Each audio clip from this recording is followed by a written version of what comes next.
So, anybody else? Okay, next will be the FY19 audit review. Yes, sir. And the station that we got, the summary of the FY19 is this, you know, your 3-pager, 4-pager of your summary. And obviously the audit is 200 pages.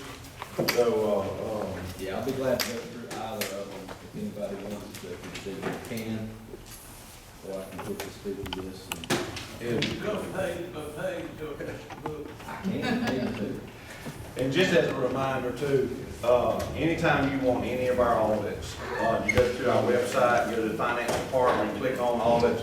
We have the current year audit posted there, and we've got like the last 10 years there. So if you ever bored at home and you want some bathroom read material, take your laptop in there and click on that. You can read over all those 10 years worth of audits or whatever. But we try to keep 10 years out, so you can go back and look at any of that stuff. So the Parker's way, so. I'm gonna go through this packet here, leave everybody has a copy of it.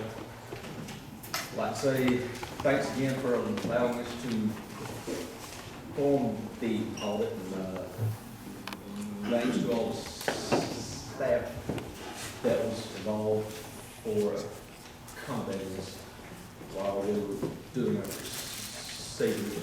As Charlie mentioned, once again, we got a clean audit opinion. That means we've got no issues to report. I'd also like to note, if you go through the audit, you'll see that we, once again, received GFOA's CAPR award for excellence in financial reporting, which means Charlie and his staff have done a great job putting this together. I'm going to start off with the general fund and its fund balance. Fund balance is used for indicator in determining the overall stability and historical trends of the city. The chart on the bottom of the page depicts the general fund balance over the most recent 5 years. The general fund balance is important because the general fund supports the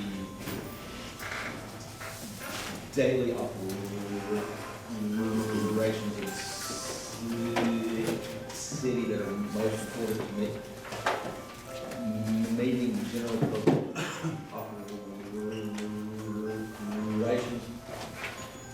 You'll see this year we actually had a decrease of 784,000.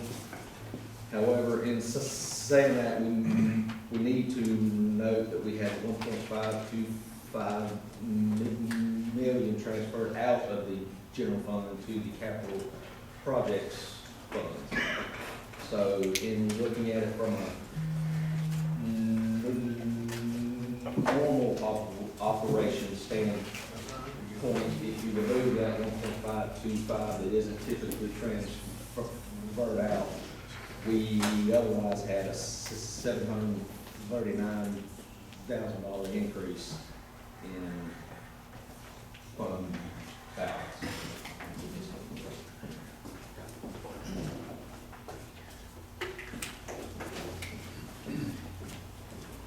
So, bottom line appears bad, but that 1.525 was a budgeted transfer out that was expected.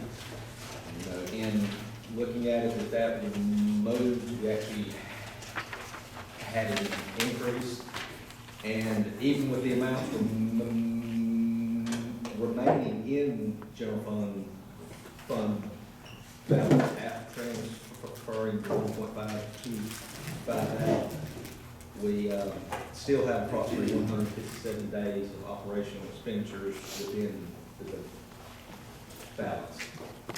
And GFOA recommends a balance somewhere between 60 and 90 days, so we're still very good there. Basically, that means if all revenues were to immediately stop coming in, the city would still be able to operate for approximately 6 months. Going on to page 2. This is now governmental funds as a whole, which is gonna be the general fund and community development as well.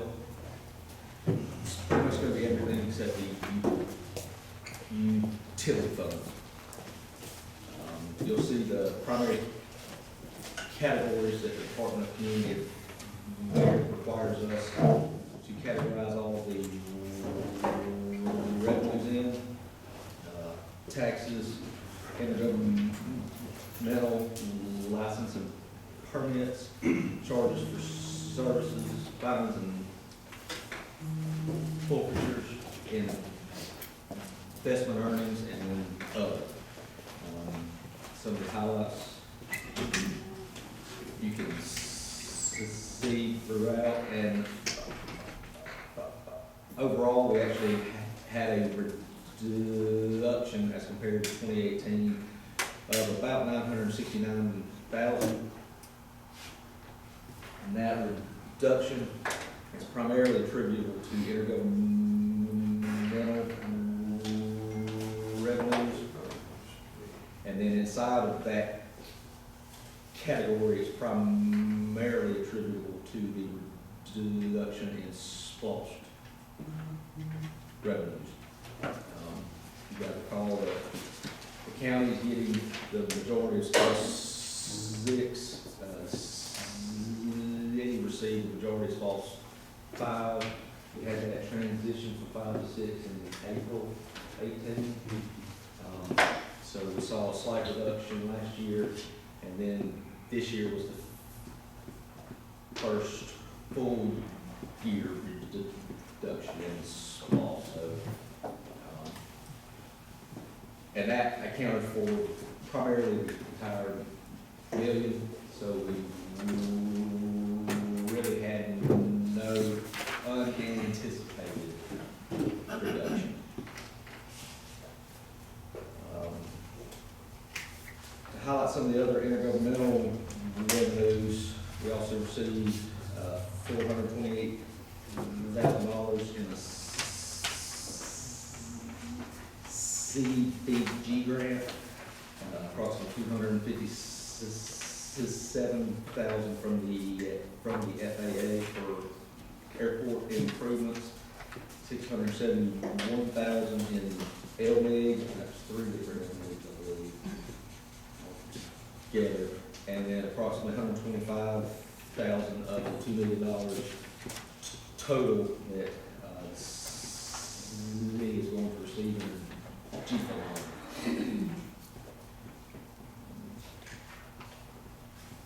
Anybody have any questions on the revenue?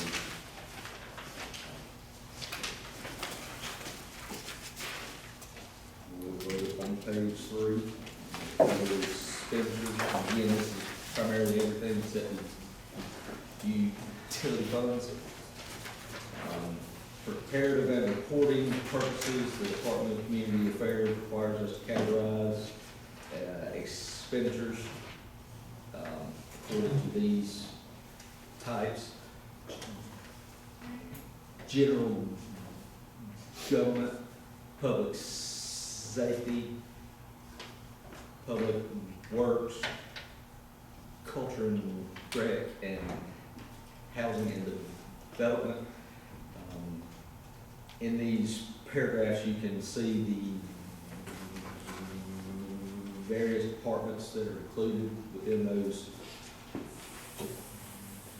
functional categories.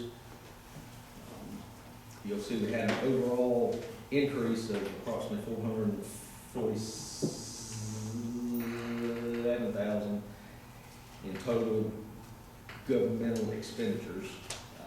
The most significant changes were the $767,000 increase to public works and $529,000 decrease to public safety.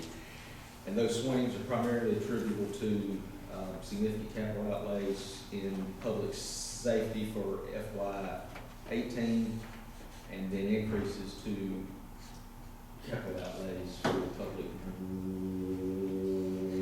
works for FY19.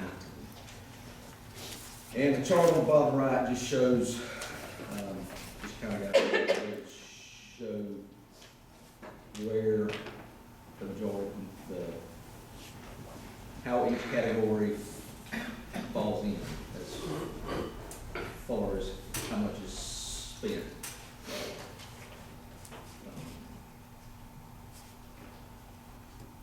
See if I have any questions on expenditures. You stated something about there was an overall increase where? The significant increase was to public works.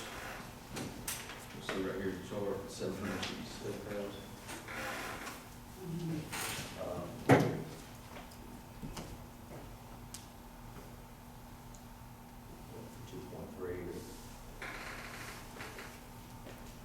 $3 billion. And that is, And that was due to, what did you say? capital outlay projects, because this is government-wide, so it's gonna include all the expenditures for the current capital project that you have in mind, so. Which is the building projects. Yeah, that's where a lot of those Building categories fall. projects, CDBGs. Yeah. Okay. And even though some of those projects are related to others, the infrastructure that goes in first kind of falls under public works, so. Okay. You know, roads, ditches, storm drains, Yeah. you know, buildings, that kind of stuff. And then the reduction of public safety, I think y'all had significant fire expenditures. Previous year, we had a bunch of turnout gear, we had to buy a turnout gear, the breathing apparatuses and all that, you know, the fresh air and the fires, you know, so they got tired of using a garden hose and they're running with air and, getting silly. But, you know, we had about $240,000 worth of turnout gear and SCBA and all that good stuff the previous year. Just like next year, when we buy the new fire truck, you'll see a big uptake go up, you know, we're spending $1 million fire truck, you know, so that's, you know, so it goes up and down with the big purchases in public safety. So basically, what I was trying to allude to is if you exclude the capital outlays, I don't want to call them extraordinary, but if you exclude those items that cause the significant swings from a basic operational standpoint, we were pretty close to 2018.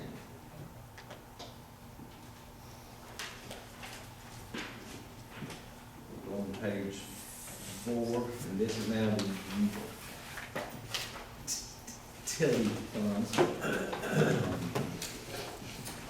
Primary purpose of these funds is to provide taxpayers the services and to also supplement the general fund operations. The chart on the bottom left, you'll see depicts the 5-year utility fund transfers. This is obviously scale as they don't all contribute the same amount, but to get them all on the same scale, have to be scaled down. But the purpose of the chart is to depict the utility fund's consistent ability to transfer the budgeted amounts over. As you can see, we don't have any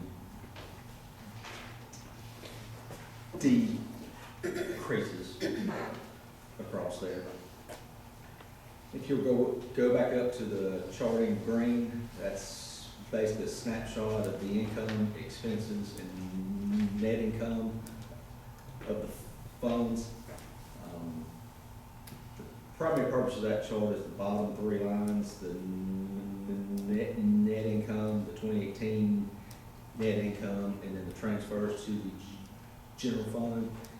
And if I gave you a copy of the audit report, make sure you're using the one that was included in the front, because anybody who doesn't have that one, I had to make a change. I discovered an error about 9:15 last night. So, if you'll look in this package here, it's the same thing, but I have scratched in the correct amounts in there.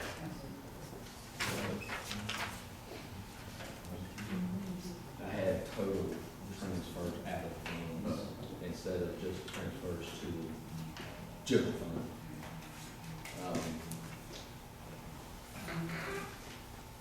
So what I'm trying to show there is transfers to the general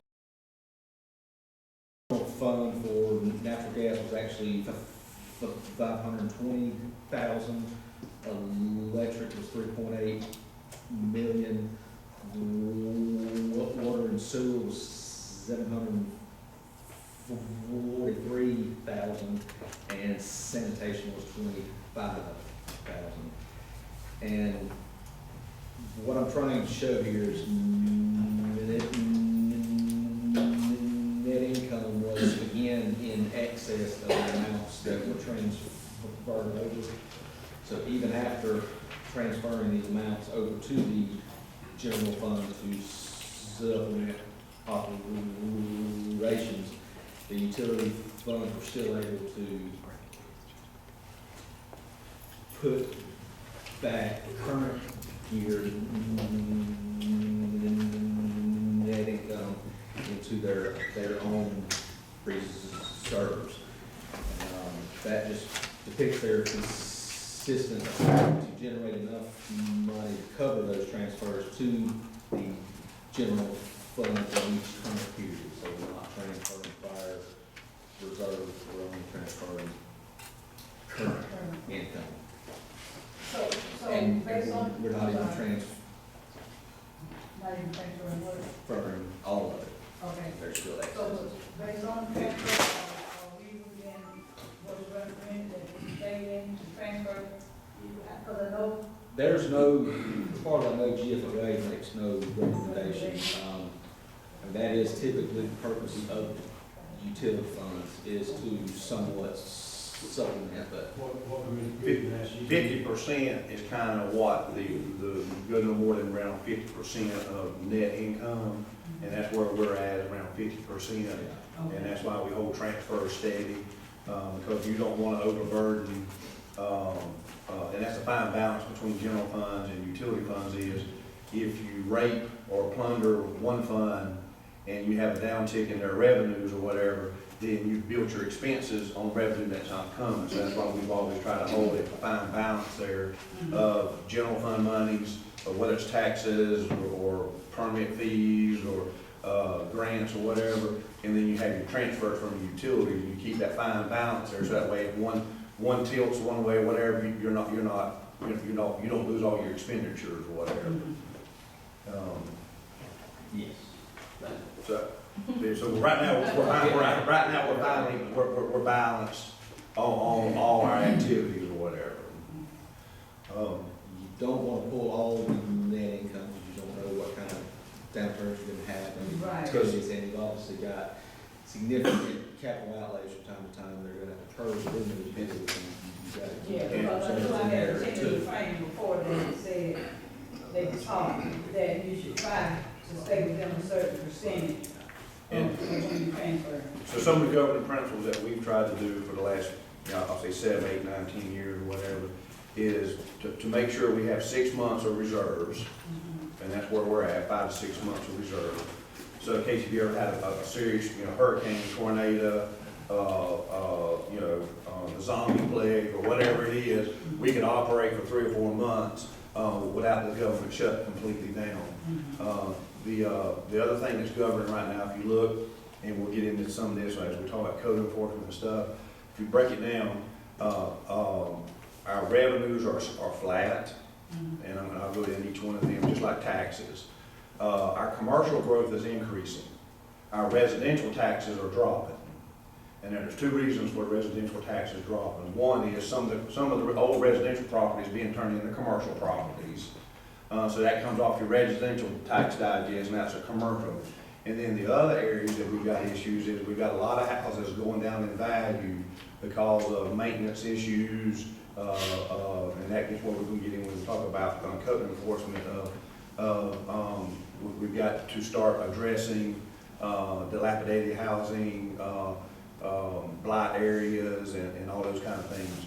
But on the commercial side of things, Douglas is growing and the residentials are converting, and we're getting more commercial pieces of property, whatever.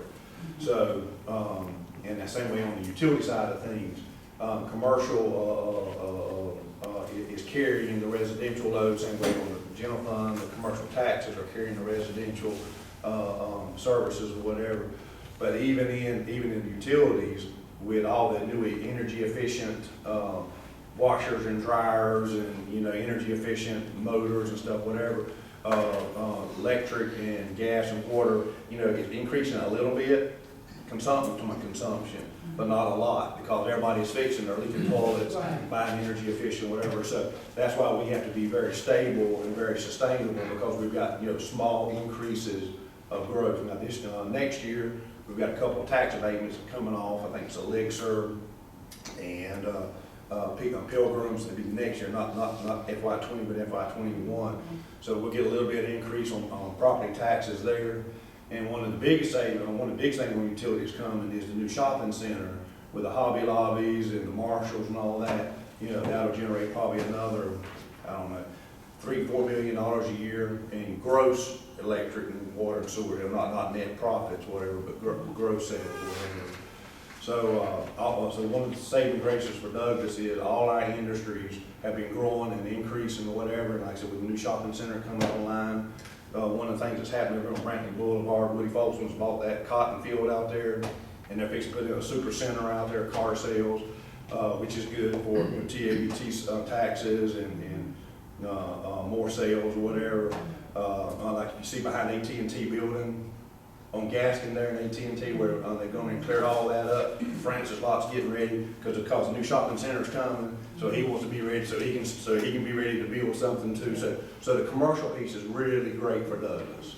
But anyway, so we are increasing, but it's a slight increase, and so that's why, you know, as far as budgets every year, 1 to 2% increases is pretty much the total expenditure, because that's what we're growing at. And so that's going back to your original question. That's why we've tried to be finely balanced on all aspects, because if you get too heavy in one area, you could have a major hiccup. And just to remind too, on Plant Vogel's coming online, the new nuclear power plant, allegedly, in FY21. For 4 years, we'll be going in the hole $1 million a year for 4 years because of our debt structure, and we planned for that. That's why we've got some of the money sitting at MEAG now, is because of bond structures and the debt payment. We'll about, for the first 4 or 5 years, we'll be about $1 million. We'll have to pull out to fund our debt in that. But then around 2025, 2026, we'll be back to a level of plateau there. So, but we've already been planning for those things or whatever. So, but anyway, so everything's kind of, you know, just a slight increase, and that's just, you know, growth. And that's why it's really good about the shopping center coming online, because we'll get more loss tags, more e-splash, more electric sales, water sales, gas sales, or whatever. So,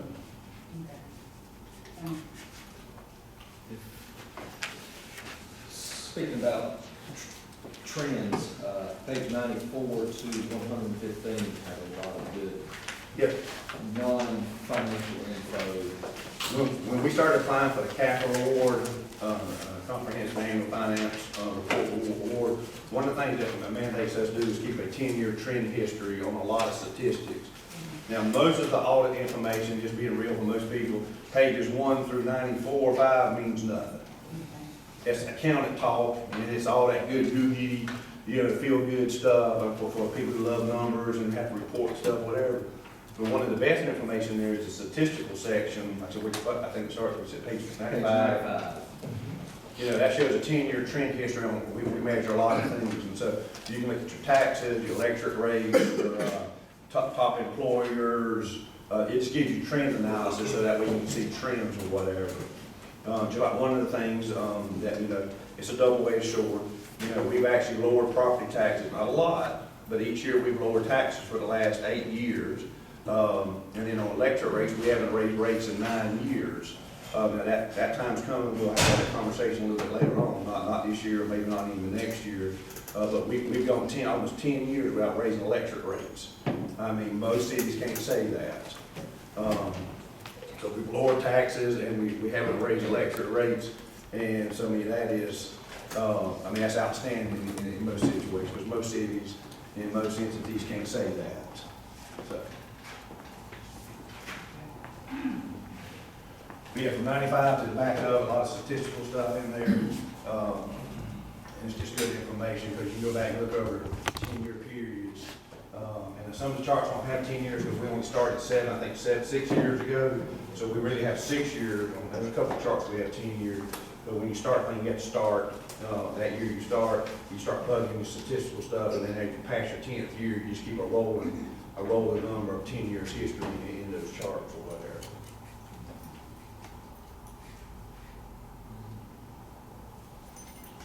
Any questions or on the audit or? I'm not approved. Oh, okay, I'm sorry. I'm sorry, I think you kicked out. Go ahead, man. I was asking permission to go. Oh, yeah. Yeah, you sort of took hold. I'm sorry. Appreciate it. Anyway, bottom right, chart on page 4, that's the unrestricted net positions across all 4 utility funds. And, I wanted to put that in there to show their ability to make those transfers to the general fund without negatively impacting the reserves within the utility fund. So you don't see any significant drops across the reserves in these funds in that chart. Any questions on utility funds? Everyone see that bottom right chart there? It just shows by each fund, and each one of those color codes is different years. So like in that first section there, you see the gas, you know, you see the transfers are, you know, basically steady for the last, 5 years. Electric, steady for the last 5 years. So that way you can show increases or decreases. I mean, it's steady. The chart on the left is the transfers, the chart on the right is the I'm sorry, yeah. reserves. So the reserves stay the same, transfers stay the same. Transfers stay the same and reserves have not dropped, so we're not eating up reserves to make these transfers. So that kind of goes back to what you were talking about, we're finally balanced Yeah. for the last year. Page 5 gets into debt, of which the city doesn't have much. Before last year, you guys didn't have any. During 2019, we did incur $35,050. However, as a debt, that's the portion of the GPA loan that's got to be paid back. You guys are getting a $2 million GPA loan, of which only 1.5 has to be. The government offered us a loan. Free. If we borrowed, you know, when we came back, when we were doing water improvement, if we borrowed $2 million, we would have to pay $1.5 million back. And y'all got the.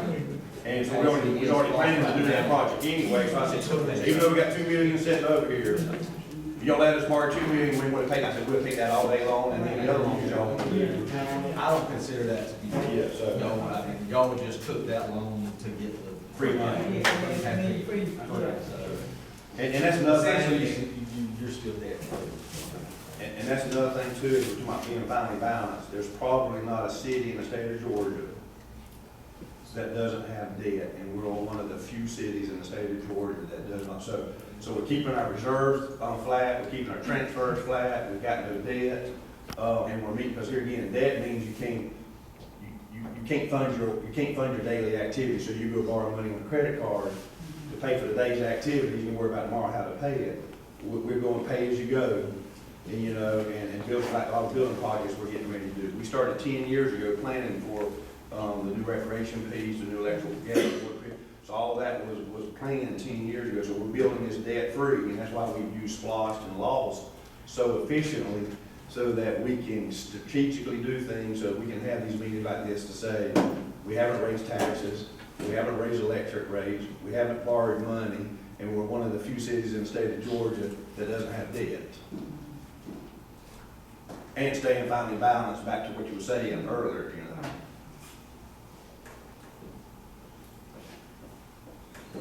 You will see some other obligations in the statements if you were to go through the book. They are long-term estimates. For instance, we do have 4.5 million booked as the net pension liability. That is the difference between the amount you guys have set aside in the investment account as compared to the assumed amounts that are gonna have to be paid out to all current and prior employees on pension. 4.5 sounds like a large shortfall, but it's actually not. In comparison, the investment account is actually 89% funded compared to the total estimated future expenditures on pensions. And due to the extremely conservative assumptions that are used to estimate the future expenses, experts agree that if you're higher than 80% funded, you're essentially full. Right. And we're talking about the retirement, you know, your retirement check, so we're talking about, yeah, so the state of Georgia is one of the few states in America, like 4 or 5 states, that have very conservative and hard predictions. So that's why most of our funds, and you know, if you're a GMEB or ACCG city or county or whatever, you know, by law, there are certain things we have to do. But there are some cities who have rated their pension funds and trying to pay it, maybe hopefully pay it later in the future or whatever. Douglas says, like I said, we're almost at 90% funded, which is 10 to 12% higher than. I remember 10 years ago, we were right around 72% funded on our pension fund. We're now at 89%. So we're in a good position. But on the books, we have to carry, if everybody lives to 100 and interest rates is really low, there's a gap in there of $4 million. But everybody knows everybody's not going to live that long. And as a whole, we make more money on the future investments than what we put on. I think the state of Georgia uses 7%. You know, and really we've been getting 8-9% on our.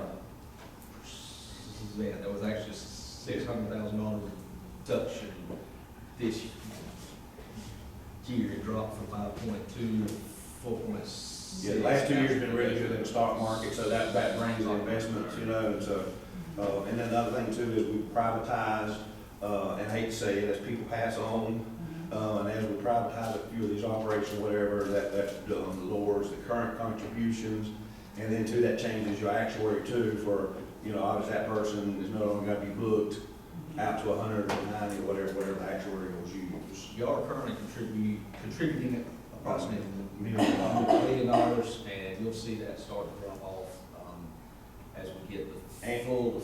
Annually, we pay $1 million into the retirement fund. And just probably 6 years ago, we was at about 1.6 million. Like I said, and as we privatize, as people move on, as you cut labor force, as people move on to greener pastures in the great beyond, that changes your current contributions. The primary takeaway on that was don't go through here and find that 4.5 and get scared.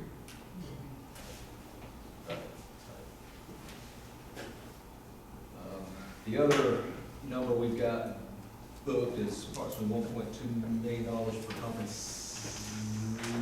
compensated absences. That is paid time off that's required to be paid to employees upon termination. Primarily that's retired pre-2009. We did see an increase in that number of approximately 100,000 for 2019, and that is because we only include the amounts payable to those employees once they hit the 15-year mark, and we had a couple of employees to reach that threshold in 2019, so we added their balances on. We'll probably continue to see an increase in that number through 2024, at which point all pre-2009 employees will be at the 15-year mark.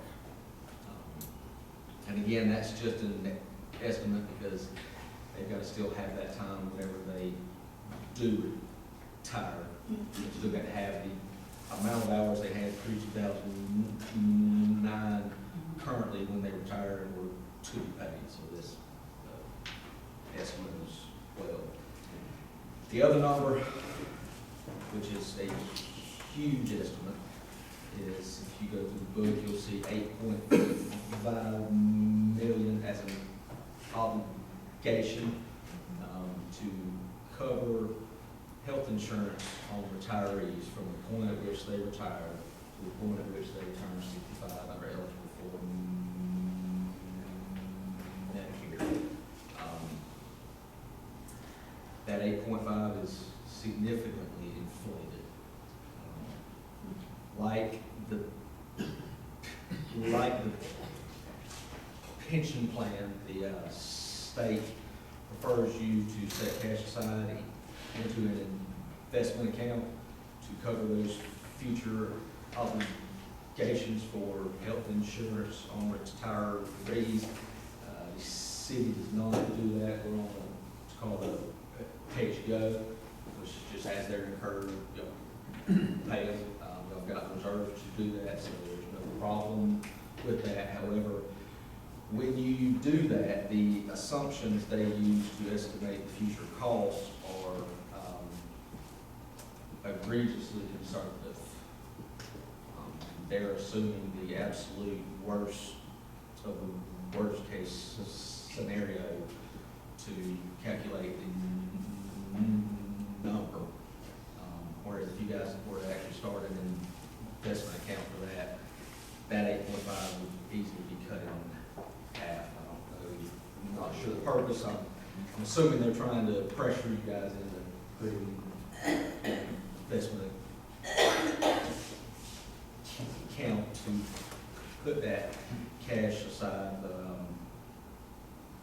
you guys are operating fine as you are, so as long as you're not scared by the 8.5, that's good. If there was an investment account created, how could that significantly help? It would not, obviously the returns earned on the investment account would help to cover those costs, but the reduction in liability would not be a hard cost reduction. That 8.5 is it's a non-cash estimate, and so even if it were to be cut in half, that's not a $4.2 million cash savings or anything. So from a cash standpoint, there's not a lot of change. Yeah. Is there any other questions on those?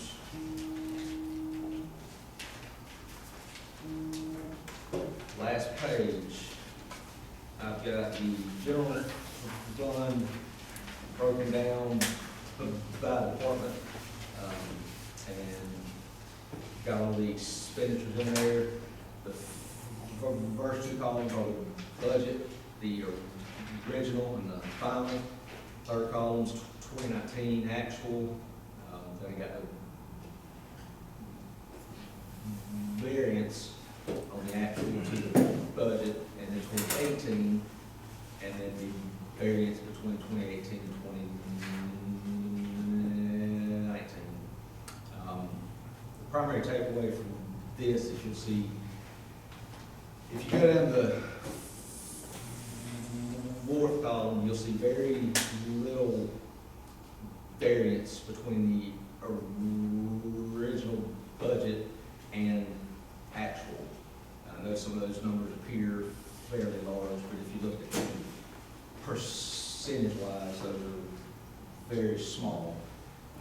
And that means mayor, council, management did a good job of estimating the cost of those departments at the beginning of the year, as well as maintaining compliance with those throughout the year. So, good job on that. You will see some fairly significant swings on the variance with 2018 column. That is primarily due to department reassignments as we've moved personnel between departments, especially ESG outsourcing and the combining of some of the utility overhead. But if you'll go all the way down to the bottom, you'll see 2018 to 2019 was actually we're down 1% overall, so we're effectively in line with 2018, and no significant increases. All those 2018 variances are primarily just the assignments. Why would there be such a large variance percentage for IT? Am I looking at it wrong? I might have the wrong line. Then IT has. That's 165 as compared to 2018. Yes, servers, we right now we're in a major server replacement program. Just servers, mainly, servers, computer right now, we're talking, we replace every PC in the fleet right now because, January 20, Microsoft has quit supporting all Windows 7 computers. So now we're having so we've probably got another 100,000 this year just in PCs we've got to replace. And I know The fiber run, years bad, but you guys were anticipating that, so that's an important thing. remember we ran the fiber to the jail? So how does that one differ from the one above it, information technology? How are those two different lines? What if y'all, ITGIS? ITGIS is a GIS contract we have with ESG. Right. Oh, okay. And so that does all our GIS stuff. Okay, okay. And the regular IT line is like, the $100-something, but we had about three servers, they're like $15,000 a piece.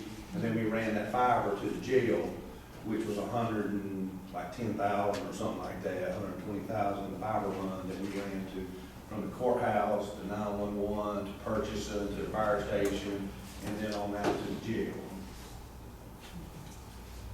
And the other significant drop you'll see is in fire. And as we discussed earlier, that was primarily turnout gear that was purchased in 18 that we did not purchase again in 2019. So,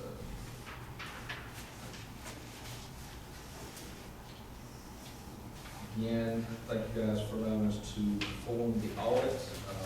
Encourage you to look at page 95 to 114. Going through the book, there's a lot of good info in there.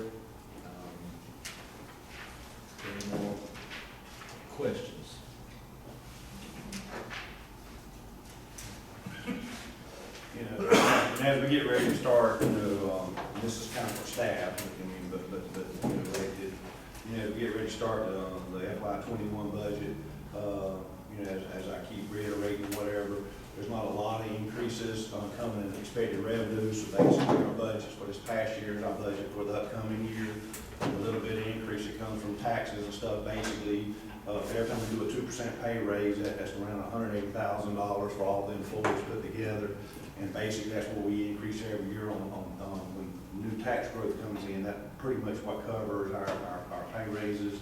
And so you go back to your shops, look at, streamlining as much as we can. Submit what capital that we need for, primary functions, and stuff, whatever. But even, you can see from the last 2 years, we're basically the same budget we've been for the last 2 years, and that's just a conservative approach to, staying back to being finely balanced, so that everything stays in line with everything. Any questions on revenues, expenses, audits, or all that good stuff? Kevin, y'all need a few minutes to set up, or? You got the PowerPoint over there? Yeah, we'll just. Yeah.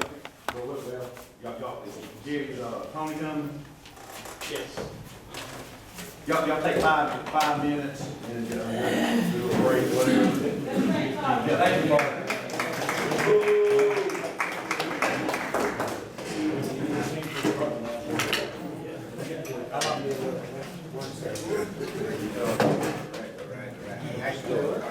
All right. Good to see you back.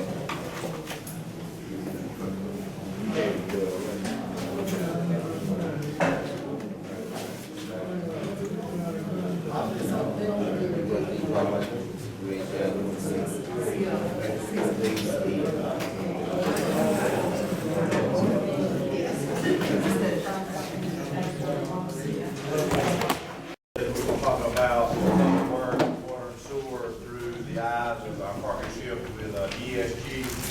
They have a little PowerPoint up there, but you see, you got a handout too from the PowerPoint there. One of the things as we partner now heavily with ESG, we always want them to be part of our planning, talk about what we've done, where we're headed.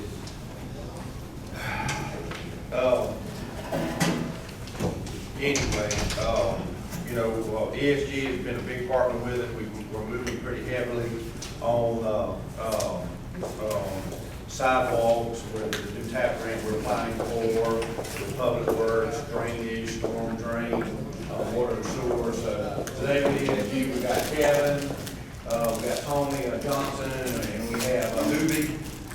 He come all the way down from Iowa here with us now, Tony. And so it's Kevin about ESG. All right, first off, I'll kind of introduce Tony. He started with us last month. He's been around for a whole month. Like Charlie said, moved from Iowa to Douglas, Georgia. Our house was down here, so Tony, you want to tell me about you? Sure. I've been working with water and wastewater for over 25 years. My degrees in biology. I've done everything from working in the ditch to running entire systems. On that period of time, running labs. Moved to Douglas. I have family down in Georgia, and it's kind of been our plan to move to the southeast at some point anyway. And so an opportunity came about. We made the move with our 2 daughters. I have a 9-year-old and an 11-year-old. We started a little bit later. But they're a good time, and we are enjoying our time here in Douglas. And welcome to Douglas. What's your last name? Paul. Yes, sir. And you were an elected official. Yeah, I've been on the city council for 5 years. That was a few years ago, but so I do understand where you guys sit. People don't realize how many calls, how many things happen that are never in the public that you guys deal with. I understand that. And so our job is to help make that easier for you from the things that we work with. What's your last name again? Paul, H-A-L-L. Oh, okay. Yeah, it's part of my accent. Still working on translations on it. We did have a talk about code Coke and how it's not Pepsi or pop or soda, it's Coke, so we're working it out. He's not impressed with our winners yet. Oh, yeah, I can imagine. It's like 5 up there and, 50 down here. Yeah, there's 50 degrees difference the other day when I was looking at it. So, I mean, it can get up to negative, or up to negative, or down to, however you look at it. It got down to almost negative 50 one time without the rain. Negative 50? If you haven't experienced that, you go outside, your breath freezes as soon as it leaves your mouth. So, I am, 35 degrees, that's pretty good. Most of the time I'm without a jacket, if you see me around, and that's, so, I may have to go time, but now, we're good. All right, well, before we get started, last year's presentation was on our first year in public work, so this is year number 2. I'm going to go over a few little things about that, just reiterate some stuff and refresh everybody on that. We'll start with water and sewer. So, 2019 report, kind of the base model of what we do in Douglas is compliance. Everything on water and sewer stems around compliance. We had no violations or any issues at the water treatment side. We are competing for a gold award with Georgia Water. That is an annual thing. You can compete for that award if you had 100% compliance. Once you win 3 of those, then you can compete for platinum. So we're working on our first gold award, and I hope that in 3 years be here presenting you guys with platinum. Wastewater plant, we did have 1 violation this year. It's a daily pH. The way that works is kind of a one-time deal. You go there, you pull the sample. If it's out, there's no fixing it. There's no way to get rid of that one. So we did get it fixed that day within the next 10 minutes. But it is a violation that gets reported. It wasn't a major issue, but just clarity. We had no reportable spills in the wastewater collection system or the wastewater plant. To kind of remind you guys the way spills work, if it's 10,000 gallons or more into a state water, which is any creek around here, then it's a reportable spill. If it's less than that and doesn't make it a state water, then it's considered an overflow. We still notify EPD of it, but it's not one that has to go out to the news and the paper and all that. Usually those are in dry ditches. We can take it back or suck it all out, clean the area up, and there's no harm to anybody or any environmental impacts. So we got all that. Last year we had a couple lift station issues, stormwater issues, so we really moved forward on that. We didn't have any issues. You can see the tanks. We did 12. We're tank 5 and 6. 5 got the new logo. As we're going through, we're putting the new logo on all the tanks. So I think they're all done now. So we'll be continue to do that. That's on a 10-year cycle. They come and inspect them every year, but usually the tank lasts for about 5 to 10 years on this. The wastewater and water repairs. This is the distribution and collection system. This is the water mains that feed the houses, the wastewater pipes that collect them to the wastewater plant.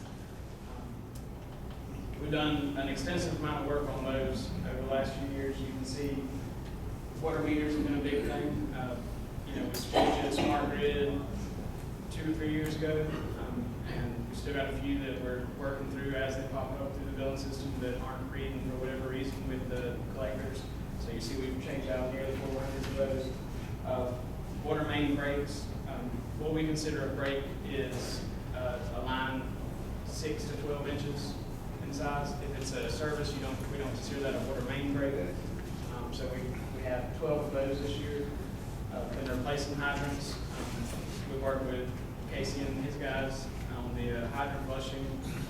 They go out and do the flushing. We come in behind them and kind of try to clear it up from the discolored water. And then they submit us a report when they get done and say, here's the 10, 20 hydrants, whatever we found that stems were broke or leaking or missing a cap or whatever may be the issue with that hydrant. They give us that, and then we turn around, put in the work orders into our work order system, go out and make the repairs. complex was done, you can see here in this lower picture here, that's out of the new city complex. The Davis property, I'm not sure what the name of it's gonna be yet, but we ran the water and sewer out there. It's all been completed prior to all the paving they're about to start doing. Some of those sewers are 8 foot deep, so it did require trench boxing and all that, and it was a little bit of an ordeal, you know, putting it together, but it went pretty smooth. And took maybe a month on the sewer and 2 or 3 weeks on the water altogether. Something you can see here, I'm talking about main breaks. That's what these guys are doing right here. They're actually installing a valve live on the line, cut it in on the valve. That was a main break. That one was over off of the dead end of Isaiah off of 32. Happened on a Friday night, and guys worked all Friday, Saturday, and got it put back together Saturday evening, and trying to maintain the system so you didn't lose pressure in that neighborhood. Also, something we've been working with the downtown folks, both in public works and water and sewer. You've seen the development over there at Johnny's Pizza. That whole area is kind of being revitalized, and we're trying to do our part to help it out. That area didn't have fire flow to begin with. They had a small galvanized 1-inch line feeding that whole corner right there. It wasn't a big deal because nobody was there. But now you've seen development start. You've seen, there's people living there. There's apartments. There's a church. There's Johnny's. There's a lot of stuff going in that corner. So we ran some new water lines down there to install a hydrant for fire flow, and then also to kind of feed that area with better pressure.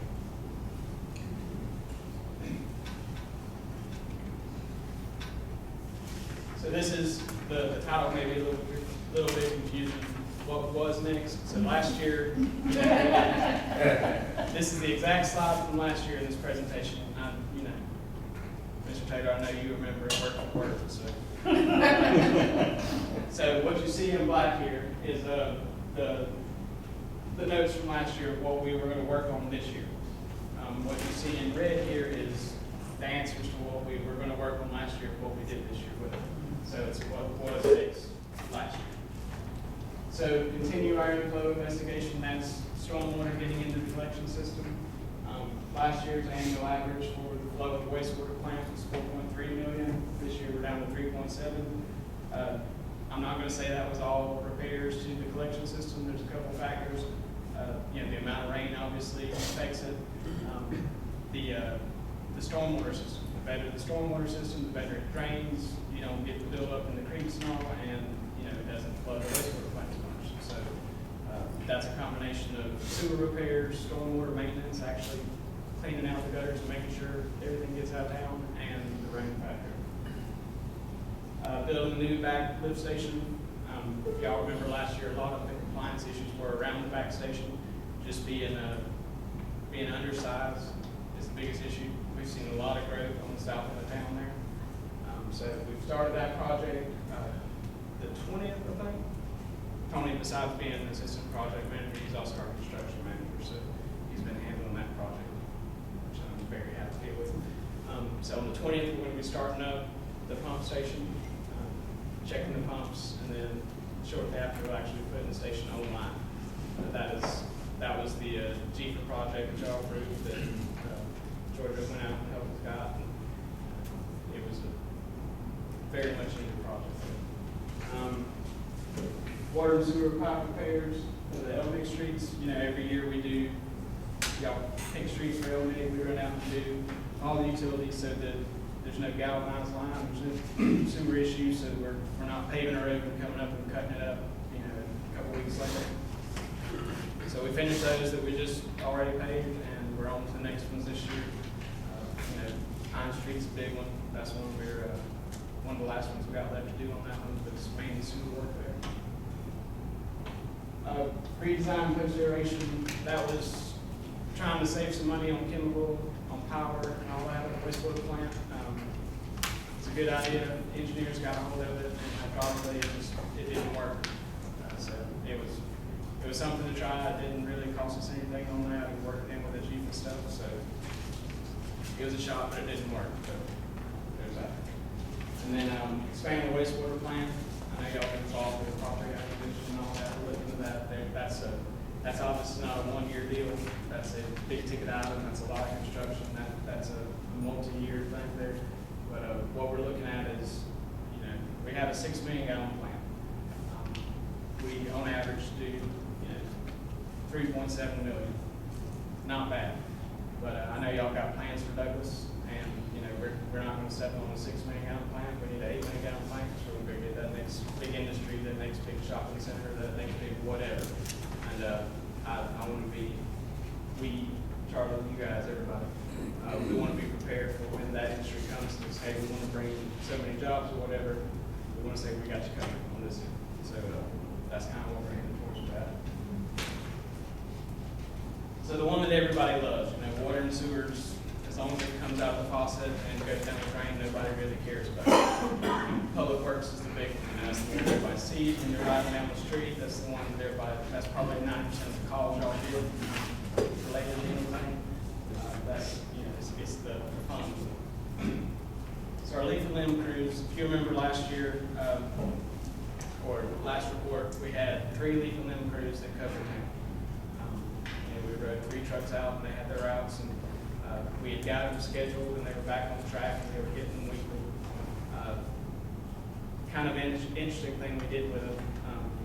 We went to the 3 crews and said, hey guys, we looked at this, we looked at some of the things we did in Hinesville, some of the things we do in Tipton. You know, we've got some data together, and said, I think we can do this with 2 trucks instead of 3 trucks. That's 4 men instead of 6. Guys are going to be left kind of like, whoa, no, I don't think you can do that. Some of the innovation we've done, me and Tony's help, Gary's help. Gary, I don't know if y'all heard earlier, but he's got the flu, so he's not going to be here today. But he said, well, let's try this. He said, we'll run down with 2 trucks, and when you finish, you can go home. Still get paid for 8 hours. When you finish, you can go home. So the attitude went from, we can't do that. But, you know, I'll give it a shot. First couple of weeks, you know, they were getting done about 3 o'clock. They worked 7 to 4. And, you know, they're kind of coming in like tiptoeing in, and you're like, hey, what y'all doing? Well, we're done. All right, we'll go home. You know, kind of just not real sure about it. Now they've got it down to a science, you know, they're getting done around 1 or 2 o'clock. Now, a storm that came through like this, on Thursday night, they stayed late. They still got everything cleaned up and all that. We went through and ran the sweepers extra and all that, so we still are getting everything done, but just some efficiency there. Now we're only running 1 truck. That saves some fuel, saves some wear and tear on the truck.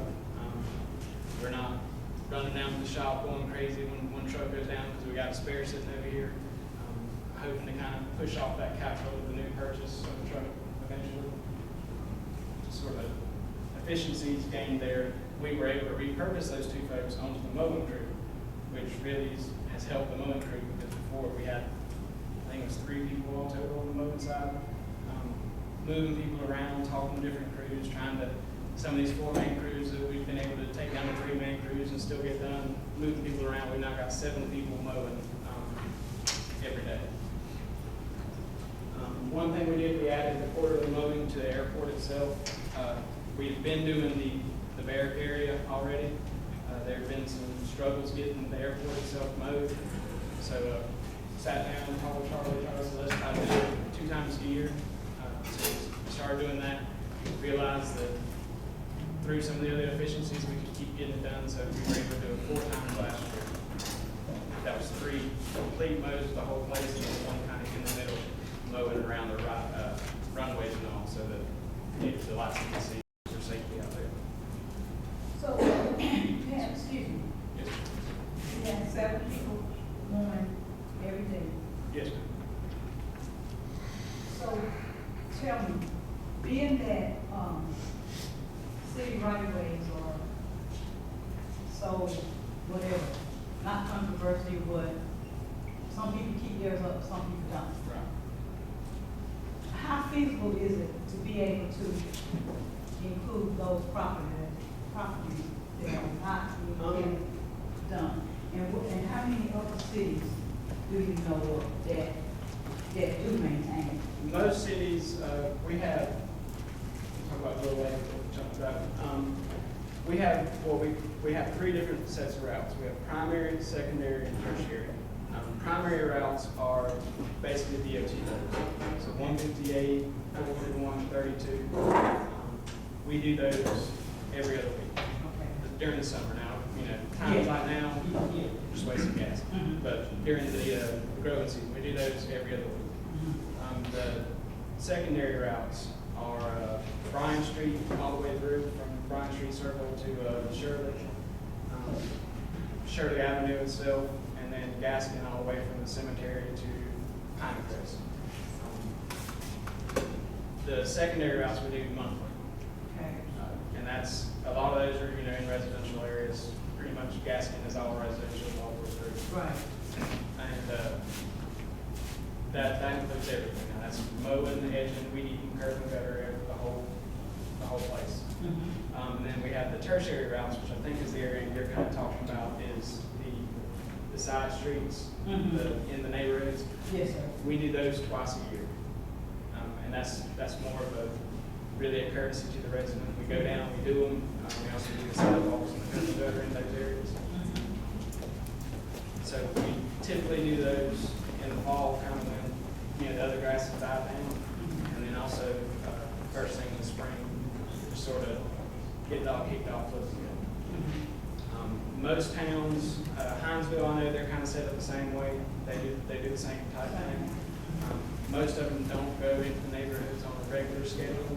I know here before ESG didn't go at all. Now we're starting a big change of that. Now there's areas that we do on a monthly basis that are cut with the sidearm or with the bush hog or something, not necessarily the finished crew. But those are going to be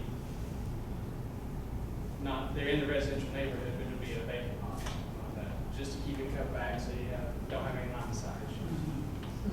So that was a lot of words, but I'm going to answer your question. Yeah. Okay.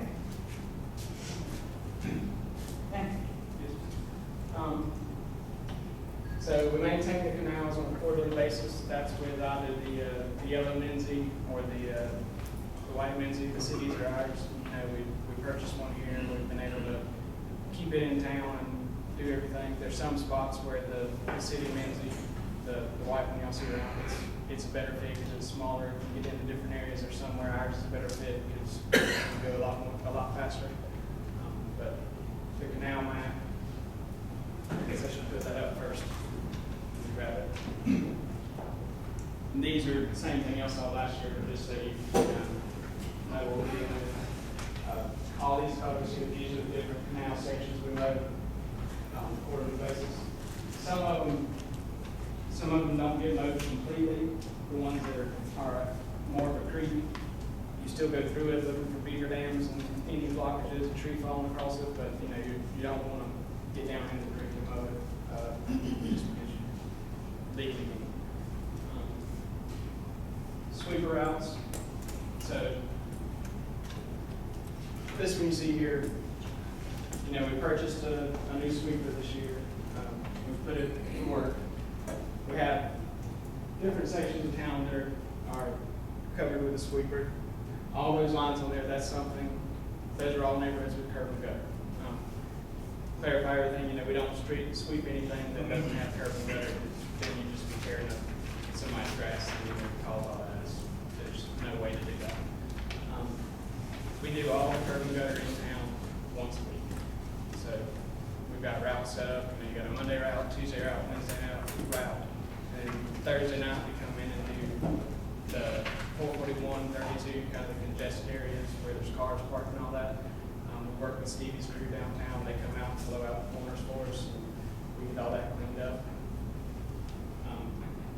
Having the two sweepers, it gives you a backup for when that one's down for repairs or just general maintenance or whatever, or something like yesterday, you know, after the storm, we blew a lot of leaves, a lot of sticks and all that. We took both sweepers and had them running and covered pretty much all of town in one day, just to get it all cleaned up after a big event like that.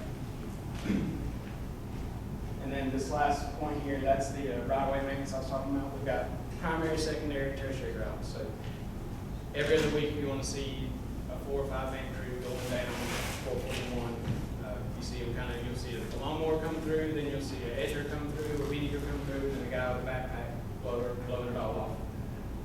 That's just, we try to complete the whole thing as you go down, and then you'll see them turn around and come back the other way. So this is what was next in Public Works, same theory here. So we had, when I first came, there was two big spots that we were talking about, the Ethel Street Canal and the drainage. So that's kind of about the Sunoco area going all the way through to Walker. And then Fleetwood Circle, and me and Commissioner Taylor were there the other day. That was another drainage issue. They have flooding, bad events like this. We've got the projects engineered for both of those. Neither one of them are cheap. I'm not going to lie, they're in the hundreds of thousands of dollars. So there's something that need to be done eventually, but funding's always an issue, getting these grant dollars and all that. So we're working through trying to get some grants and stuff like that to do this. We've done a lot with grants. George's crew has put together a lot of grants, and I think we've done a lot more grant work now than we've done probably the last 10 years on the public works side. Sidewalk inventory, we've got 18 sidewalk sections that we looked at. That's the map over there, and I'll leave these here for y'all to look at up closer. We presented those last year. That was areas of connection needed. You had a sidewalk going to nowhere, but if admin on, you'd go to another place. Just areas where we connect kind of makes sense. Not covering the whole town with sidewalks, but areas that need it.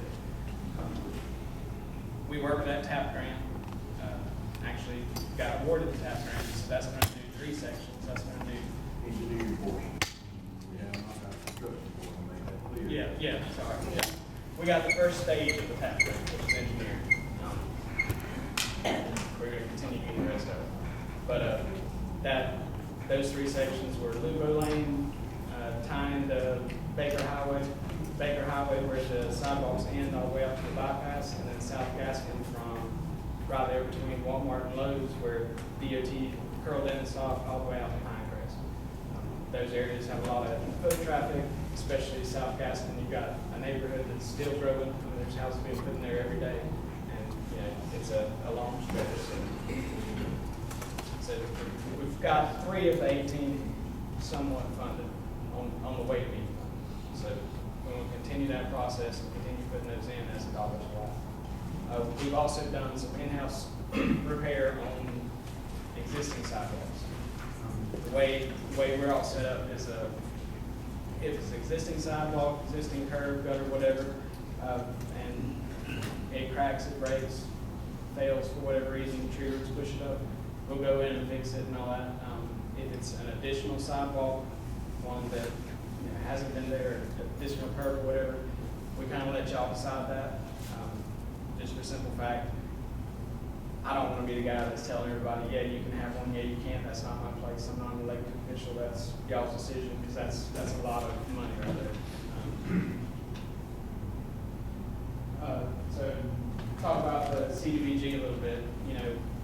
There's always been flooding issues out on Hollywood, Redwood, Pinecrest area. Went after some CDBG dollars for stormwater. Haven't done that. I don't know. I know we haven't done it. I've been around. So this may be the first grant money we've done for stormwater. This area desperately needed it. I mean, it was bad. Those pictures, it was terrible. And the whole neighborhood needs to be revamped. So we've got that approved, got that funded.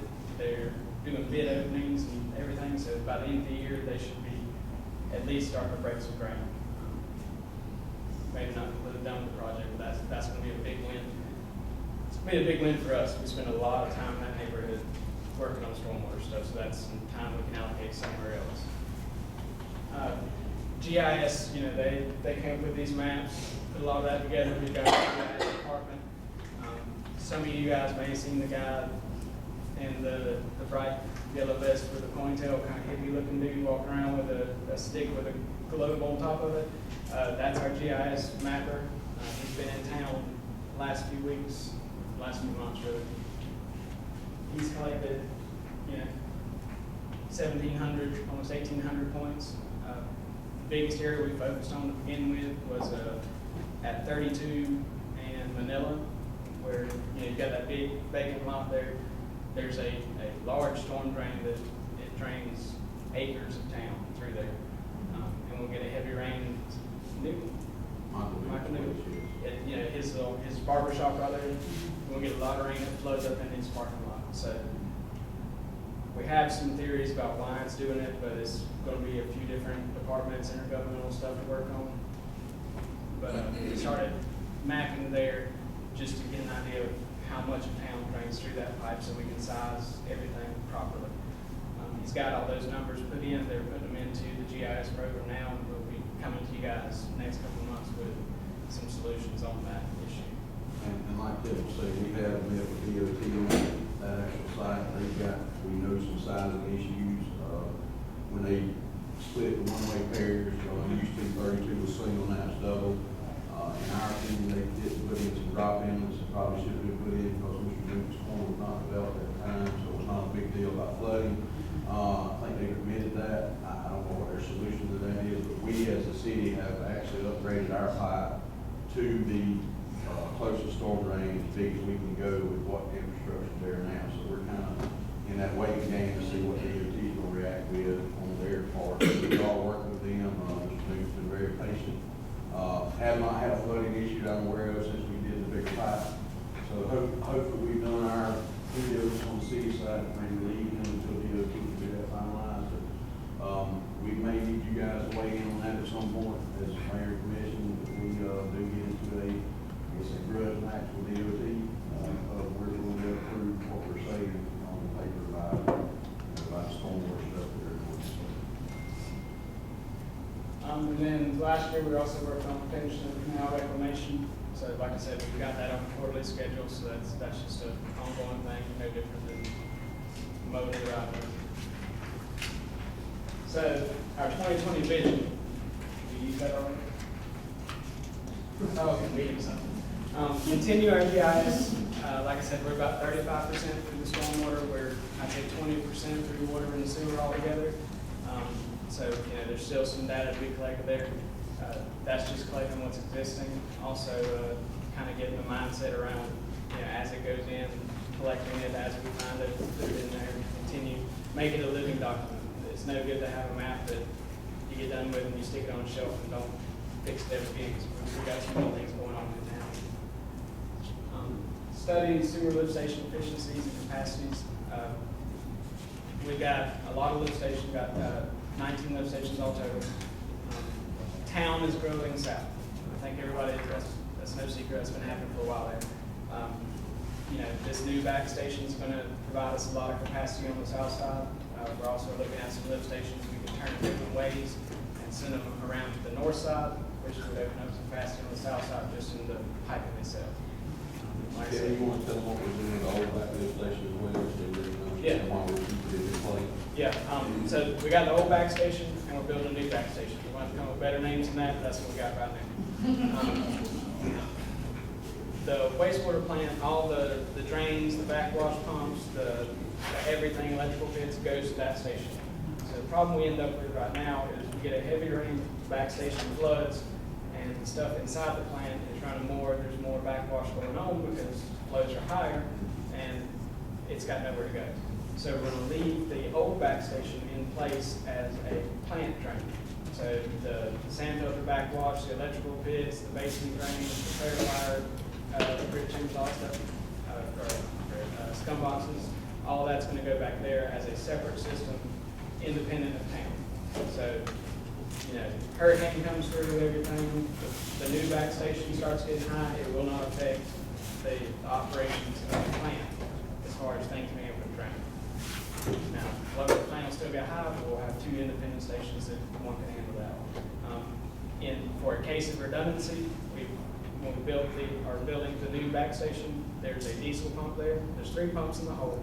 There's a diesel pump sitting outside. So we lose power, whatever, the diesel pump can handle it. The old back station has 2 pumps in it, and it's on a backup generator. And then there's a crossover between the two. So if the water gets high on either side, it will flow to the other one. So we tried to make it as redundant and, foolproof as possible. You know, we want to make everything spill-proof. Same thing we did with Bojo. We put a big diesel pump over there. We're working this year to get a diesel pump put in over at the TNT lift station. The more of those you can have, the more redundant it is, the less I have to call Mike and his electric crew to freak out if, you know, a tree falls on a line or something. We've got good communication with that. He knows when I call and, hey, TNT's down, he knows that, all right, we gotta go. But, you know, just give him that extra window of work there. I also continue on our sewer I&I investigation, how the stormwater is getting into the sewer system through, you know, breaks in the main, leaks in the manholes popped open in the creek, whatever. You know, there's tons of ways that, and y'all are gonna get tired of it, but the next 10, 20, 50 years that y'all are up here, y'all are gonna see that line on every slide. Update our fats, oils, and grease program. We've got one now. We want to make some modifications and bring those to you guys to approve. That's how we police fats, oils, and grease. So grease from mainly restaurants coming into the line. You know, grease in there, it stops it up. We have a problem. We have an overflow, whatever. It backs up into somebody's house or something like that. So we'll bring you a lot more details on that later on. But that's something, you know, just having it back in mind. So 6 months when I show up with it, remember, you said something about that. Yeah. Yes, sir. The oil and stuff coming from a restaurant, I thought they were always supposed to have that grease container. Right? Yes, sir. So, It's all, well, they have the used oil containers. Is what you're talking about. This is like a grease trap, almost like a septic tank. It's got some different components in it. It slows the water down so the grease can float up and doesn't get into the city mains. They're supposed to have those pumped on a regular basis. Okay. And it's just, you know, kind of the policing of that, making sure that that's being pumped out, that they're trapped sized properly so it doesn't come to us. Okay. Grease causes a huge problem for the sewer system. That's probably our number one issue with backups. Even at houses, you know, tell your friends, tell your family, don't dump the grease down the sink, because usually if it's going to affect a household, it's going to affect you first. And it's worse in the winter, because of course, the grease coagulates back together. When it's cold, it coagulates quicker, so it's worse in the winter, so. Well, I know one of the things when you talk about that, people pour grease down the drain all the time, but there's always that theory, turn the hot water on. Yeah. That's not. You need a lot bigger, a lot more hot water behind it than that. Okay. And it's going to eventually, that water's going to It'll get cool. Yeah. It may save you, but my crew's going to be out there Okay. doing something. And you'll hear this program called FOG, that's what we call it, short FOG. So if you hear somebody complain about the FOG program, that's it, that's all it is. Okay.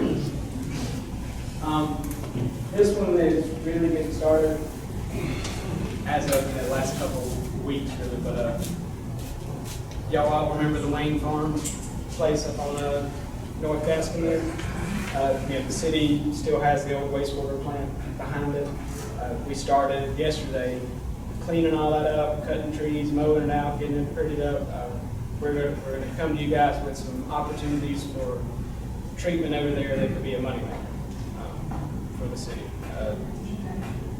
We're going to, how hard are we going to We we just started talking about it. We're working with some landfills and stuff, with the leachate, the stuff that comes out of landfills, the goo.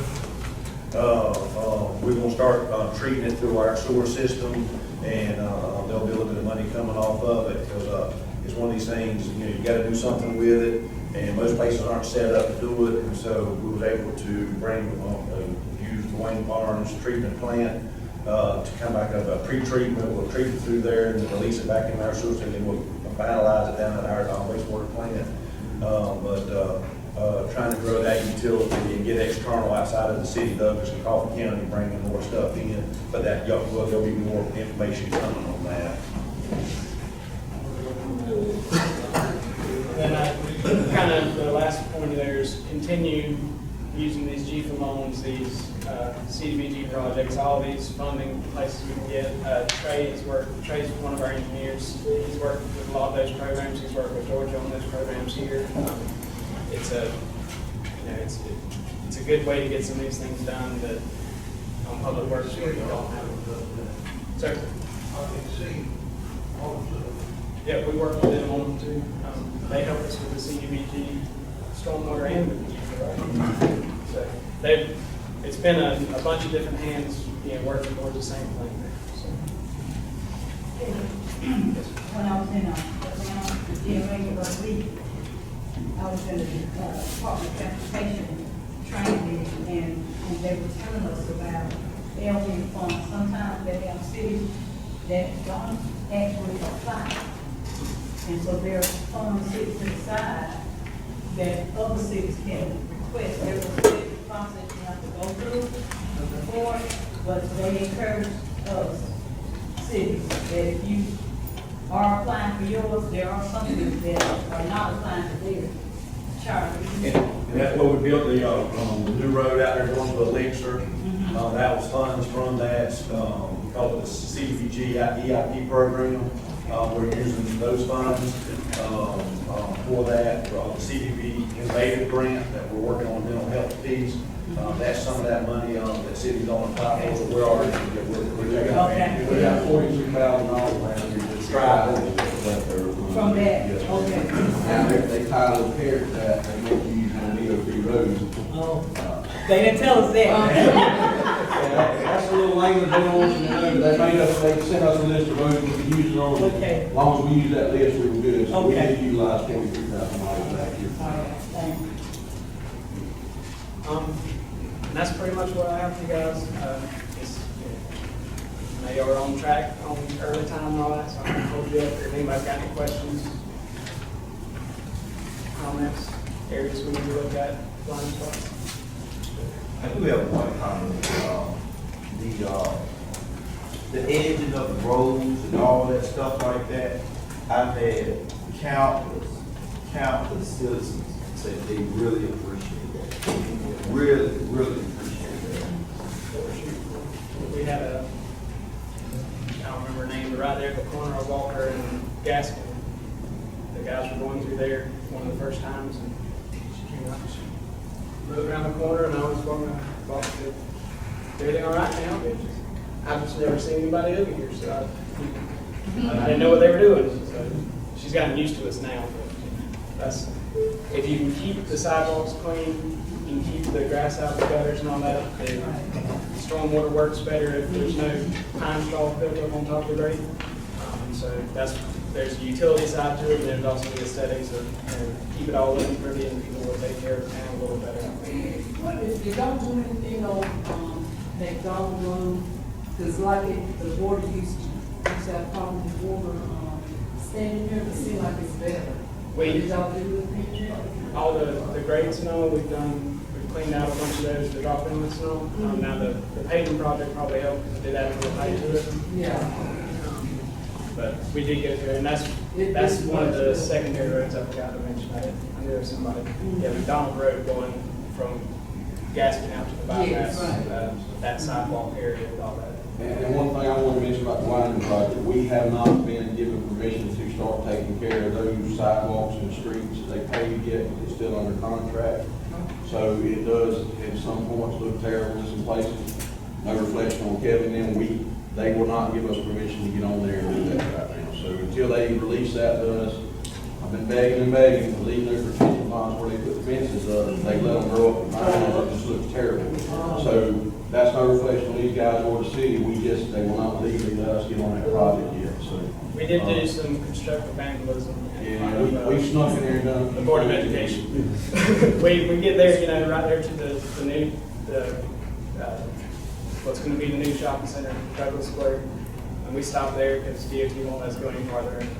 My guys have been chomping at the bit. Tim and his crew, they call it every time they go there, hey, have you heard from DOT? This looks bad. Can we do it? It's fine, so I can just hurry through there. It's Monday, he's not around, let's get it done. So we're barely skipping that intersection, the whole intersection, Windy and all that, and picking back up by the airport. So you got pretty clean, trashy, and then clean again. So it's kind of frustrating, but just be patient with us. We are trying to get on that project. I don't know when the release, there was a year after the actual contract date that they were going to plant grass, trees, take up silk fence, all that good stuff, so as soon as they'll let us get on there, we'll get on there and start trying to maintain that better. And that'll be added to the sweeper out. Yeah, and I'll be on sweep around as well, so. Yes, ma'am. I just like to visit about the water, coming from the faucet in the bathroom, when you take a shower, and the water in the kitchen. I haven't been able to drink the water, and every time I take a bath, the water smells real bad. That's where I live in on apartments. It smells real bad, and it's got a bad taste to it. So I have to like go to Walmart and buy water to take baths. I'm not able to use it to take a shower. I have to take water. I'll be out there Monday morning. That's right off of.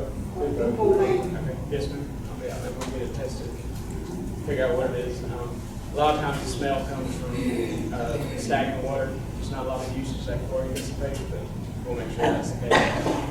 Captain, on that, out there Hollywood and Redwood, Yes, those dirt roads out there, until we get those paved, how we know we're gonna straighten those roads? The normal schedule is once a month. We do go out there after big rains. We'll go out there a little faster if something else happens, but the regular schedule for dirt roads. We have preventive maintenance set up for all the dirt roads, which that's pretty much all of them. Cause some residents was complaining, and I told the reason why it wasn't straightened. Right. You know. We went back to our normal schedule after, the grant thing. To do the grants and all, it's kind of, you want it to look really bad because you're trying to show a need. So Right. You're sitting there saying, don't shoot me right now, I'm trying to get it paid, because once we get it paid, then you'll be all right. So you're trying to make it look bad and, not make residents mad at the same time. And we realistically almost did too much work out there before we applied for that grant, because, it was borderline, so we kind of said, hey, we're gonna quit. But we actually had it draining pretty well after we did a few little things we did out there, so we about shot ourselves. Good. And two other things that I don't think we touched on, maybe I was talking we'll be doing the new elevated tank out of my Pilgrim Pride, and so ESG engineering, we need to get that. That'll bring another 500,000 gallons of water in the air. That'll help with some of the reverse flow issues that we have when one of the wells go down. And the other big issue for the water system will be when we bring the county system online with the city system. We're in the process of, the county got to finalize a couple of things, and that'll give us more water in the air. It'll tie our two systems in, give us more loop program, and then over time we'll have more access to water to supply more industries and fight fires and all that good stuff. So those are two of the big issues coming on the water and sewer system. And then, as you were talking about, as we're doing the wastewater treatment, everybody knows that sewer is very expensive. And so what we're trying to do is, so all of us can get retired, and we'll pawn it up on somebody else on later on down the road. We try to get 2 to 3 billion gallons more out of that sewer plant before we have to buy it off on a secondary sewer plant, and those run between $45 and $50 million. And here again, it's like anything, when you start to build it, you don't need it on day one, but you got to start making payments on day one.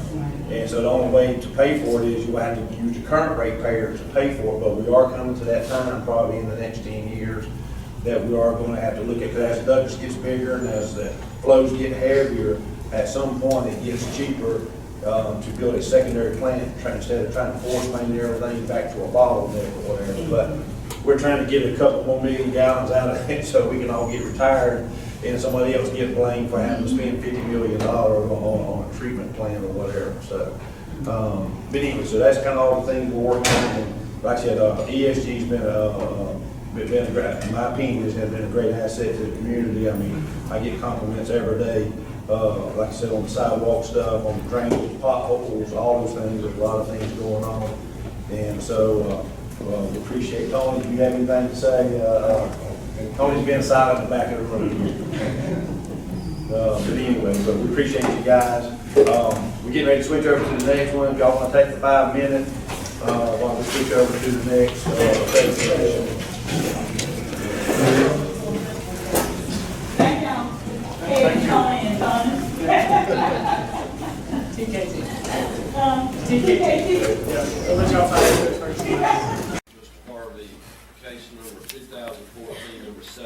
which is the Clayton County primary case, which is number 21 in our binder.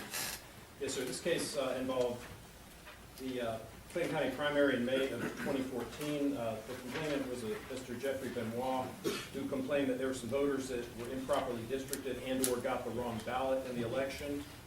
There was another complaint that somebody was not allowed to view tabulation. We did an investigation in coordination with the Clayton County Elections Office and determined that the voters who allegedly got the wrong ballots were in the proper district, and all the evidence appears to be that they got the ballot that they were entitled to. As far as the inability to view the tabulation, we found no evidence that there was a violation of State Election Board rules or law, and recommend that this case be dismissed. Okay, any questions from the board for Mr. Harvey? All right, seeing none, anyone else wish to speak? Yes, sir.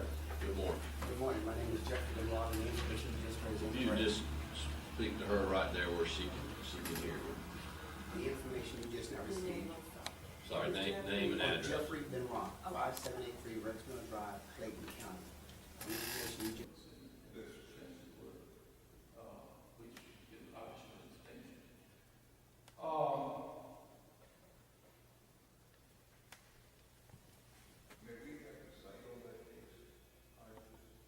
It is 94 Georgia Appeals 772.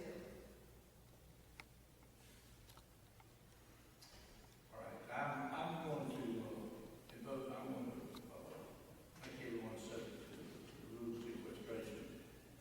If you get a chance to take a look at that, at the break, and I'll reconsider whatever points you get a chance to do that. Yes. All right, I note that the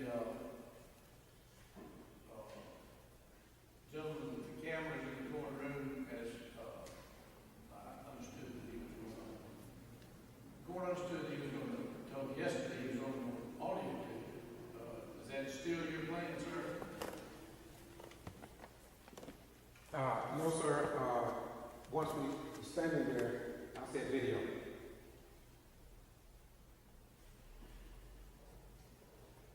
That being the case, the court is not going to allow the video camera because there are other persons charged in similar situations.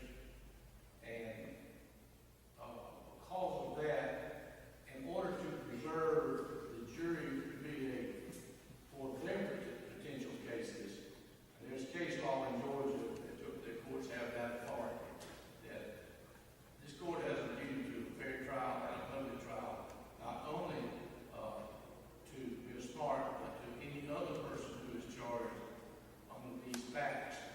So in order to preserve the jury pool in Brooks County, the court will not allow videotaping or audio taping of the proceedings. So you take the camera. Thank you, Your Honor.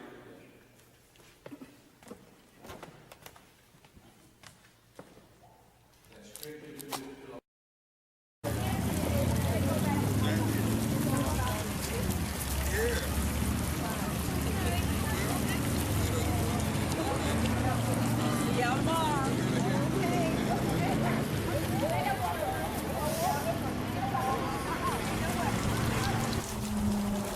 How you doing today?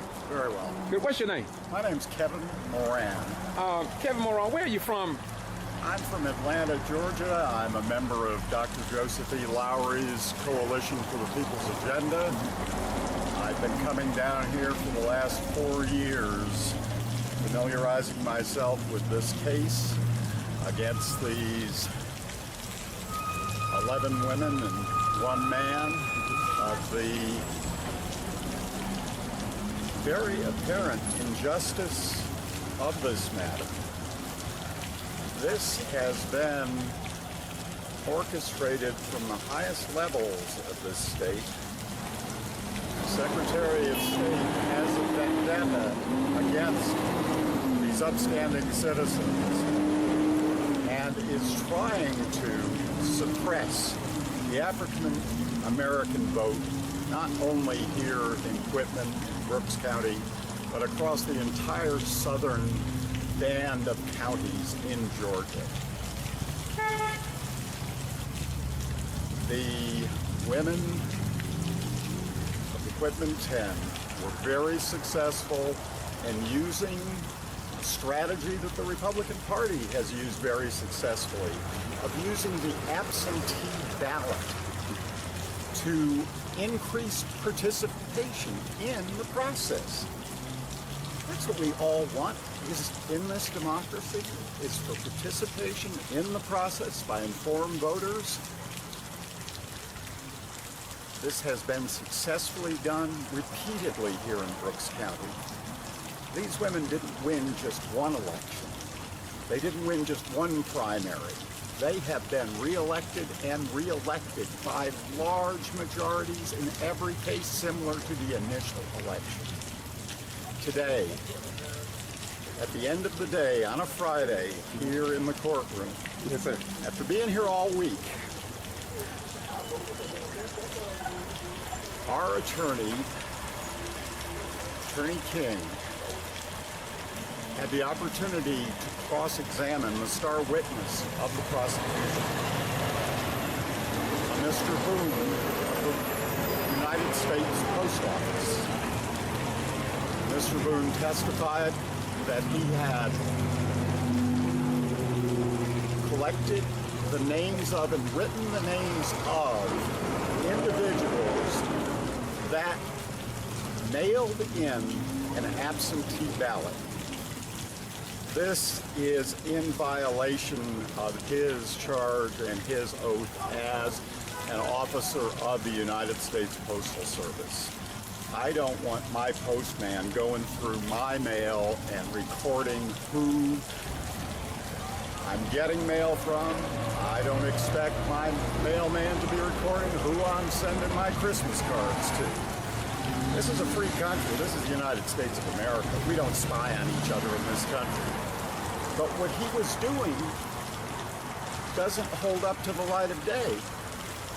He presented a list that he swore to of 15 names that he swore put in post office collection box all at the same time.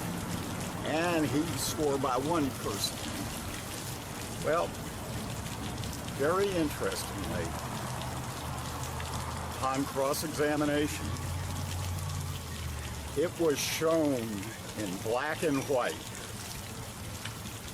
on the return envelope for absentee ballots that one was sent in with a date of July 5th, 2010, and one on a date of July 15th. He had previously testified that every ballot that came in was immediately stamped that day by the local Quitman post office and expeditiously delivered to the registrar of voters here in Brooks County.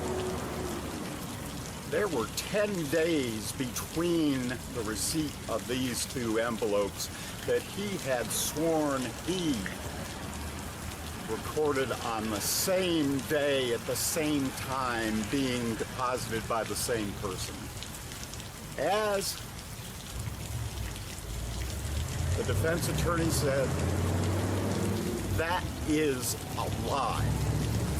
It was proven to the jury, the judge, and all in the courtroom. These postmarked return envelopes showed the dates of July 5 and July 10, respectively. Those aren't recorded on the same day. Beyond this, that opened a can of worms that the defense attorney has exposed, that the prosecution does not have.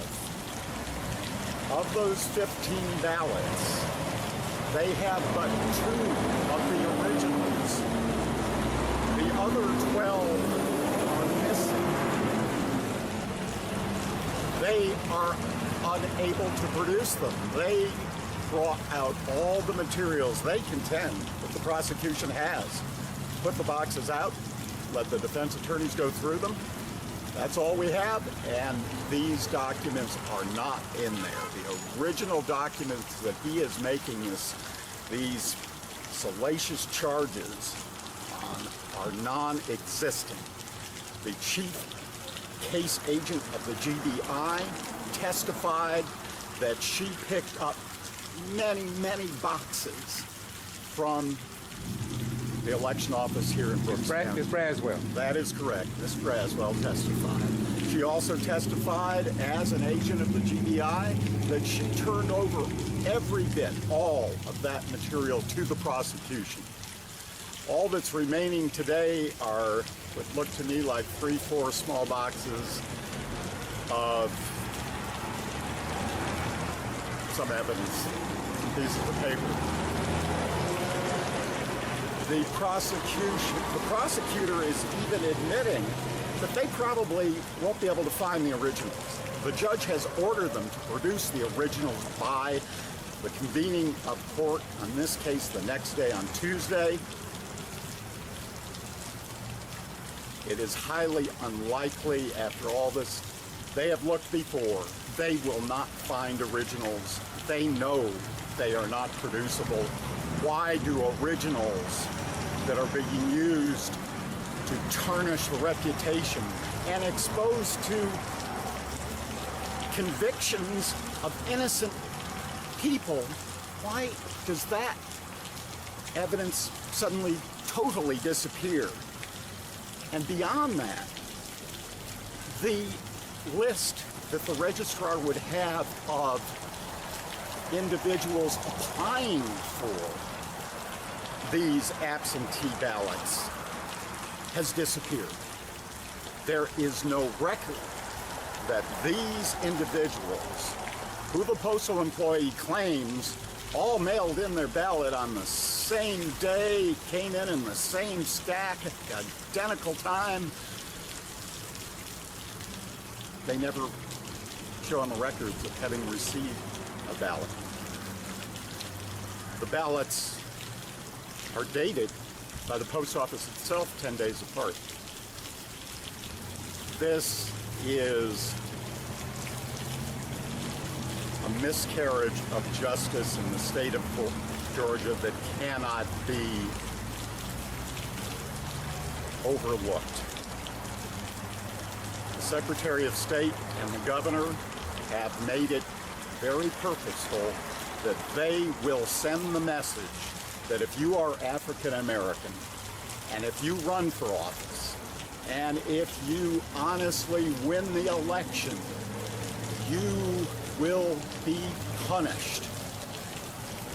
The Governor, the Secretary of State are trying to intimidate and suppress the African American vote, since they know if the 400,000 registered African Americans in the state of Georgia that did not vote in the last election cycle come out and exercise a right that people have died for, the right to vote. If the African American community and all people of color exercise their constitutional right to vote, it will mean the demise of this white privileged aristocracy here in Georgia. That is not American. That is not worthy of the state of Georgia. This prosecution is a travesty. The prosecutors, the Secretary of State, the Governor should be called out on what they have done to these women and called to publicly apologize for the 4 years that they have put them under this scrutiny and this character assassination. So that's how I feel about today. Thank you very much. This is the Getto Free Press, just keeping it real. Once again, I want to appreciate you. You are a prime example, in my most humble opinion. While we cannot hate one another because of the skin color, it's not about skin color. It's about what is right and wrong. I think perhaps that Jesus put it best, and I put it in my own words: want for your neighbor that which you want and have for yourself and your own children. Thank you so very much. Thank you. Amen. Thank you. This is the Getto Free Press. I'm George Foster Ryan. What do you think will happen here today? What's your name? Hi, I'm Jody Williams with the People's Agenda Criminal Justice Committee. And we're here at the Brooks County Courthouse where the Equipment 10+2 has selected their jury. And the attorney, they wanted to charge him with the vaccines.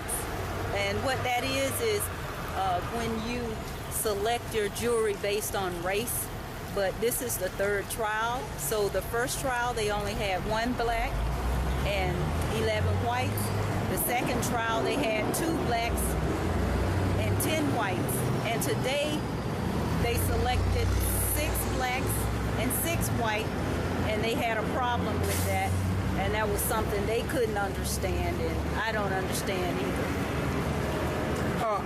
How did you get here, first of all? Who told you about this, or what the thrust of your purpose in coming here today? Well, I'm with the People's Agenda, so we've been following this since the beginning, since Tyrone Brooks decided that this was something that the public should know about, and the treatment of the Equipment 10 was unjust. You also was informing me in the courtroom your opinion, and so I've been following Representative Tyrone Brooks. And some people seem to believe that a lot of his troubles started with the Morris Ford Bridge. I guess you have a kind of different on that? I have a different opinion because from observing the Morris Ford Bridge and the Equipment 10, all his troubles were started when he pointed out that the governor had signed off on the indictment of the Equipment 10+2. Okay, also, you talked to someone in Atlanta with the People's Agenda that told you to look for an individual. Who that individual you was looking for? This gentleman right here. George Foster. Yeah, and what's her name? Her name is Miss Minnie, Yes. Miss Minnie Ruffin. And the reason I asked you that, with all due respect and honor, is because she has been here several times, and I just didn't want to not mention her name. She is a pioneer, and as you heard me say earlier, inside, and that is that we men folk seem like black in our community, look like you all are out in the forefront. I want to commend you for coming down. Will you stick around? You said you're not sure if you're going to stick around. I may not stick around today, but I will be back tomorrow. Okay. Anything else you want to say? That's about it, and I'd like to thank Representative Tyrone Brooks for bringing this to the public so that we can take part in this and make sure that justice is served. Okay. Once again, this is the Getto Free Press. George Foster Ryan. Bye-bye. We're gone. Once again, this is the Getto Free Press, and I'm George Foster Ryans. And what's your name once again, my beautiful brother? George, my name is Kevin Moran. All right. And you're with the People's Agenda. I'm with the Coalition of the People's Agenda, convened by Dr. Joseph E. Lowry. All right. I want to ask you a few questions. Number one, I've been here. I missed Monday because I was up there with the newly elected black Mayor Ann Whippaloo, who's being mistreated, and I believe it all interrelated together. Yes. But I got here Tuesday, and I didn't see any news media here Tuesday. I didn't see any Wednesday. I didn't see any Thursday, and I didn't see any today. I didn't even see any of the news reporters. I haven't seen anything in the Valdosta Daily Times, a metropolitan city. I only saw a little snippet in the Equipment Free Press yesterday when I got that in my mailbox because I subscribed to the paper.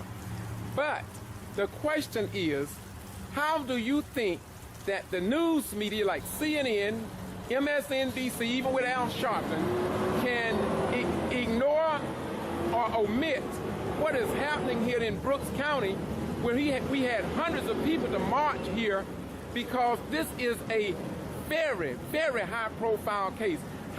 Why do you think that the news media are not concerned about voting rights down here in South Georgia? Apparently because they're not here. The mass media that you refer to is totally owned and operated by the white aristocracy of Georgia. And it is an inconvenient truth that Equipment 10+12 have been salaciously charged. 10+2. 10+2 with charges for crimes they did not commit, and it was proven today in court. Okay.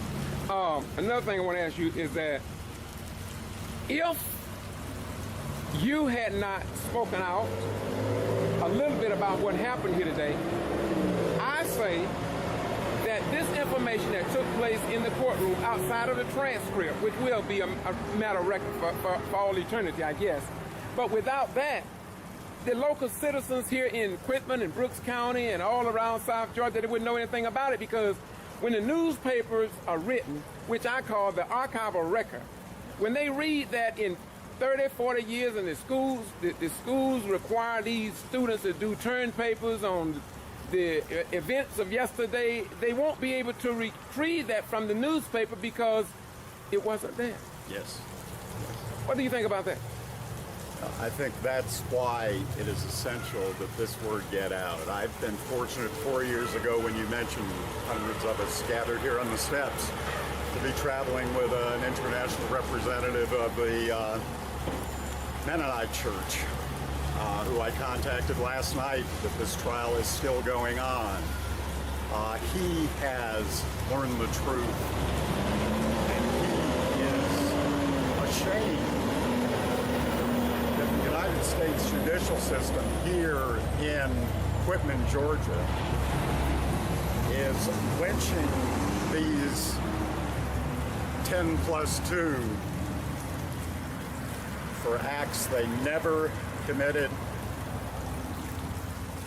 and by the media intentionally, I really believe it is intentionally not being here. Yes, sir. It is an inconvenient truth what has been done here. For 4 years, these women and one man have been subjected to daily harangues, allegations by the G.B.R, put in jail because they won an election. They won an election to office that had previously been held by white males. And for the first time, we had African Americans of impeccable character and wonderful qualifications as educators elected to the school board. They've been elected 2 times since by the same plurality. This was not a fluke. This was not a manipulated election. This, unfortunately, for some, is the South of the future. Georgia will become a majority state of colored people. Our brothers and sisters in Christ will be represented. This is a democracy in the United States. We have fought for it. We are entitled to our rights of equality under the law.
Today, August 12th, 2014, this postal carrier is dumping official mail in the dumpster.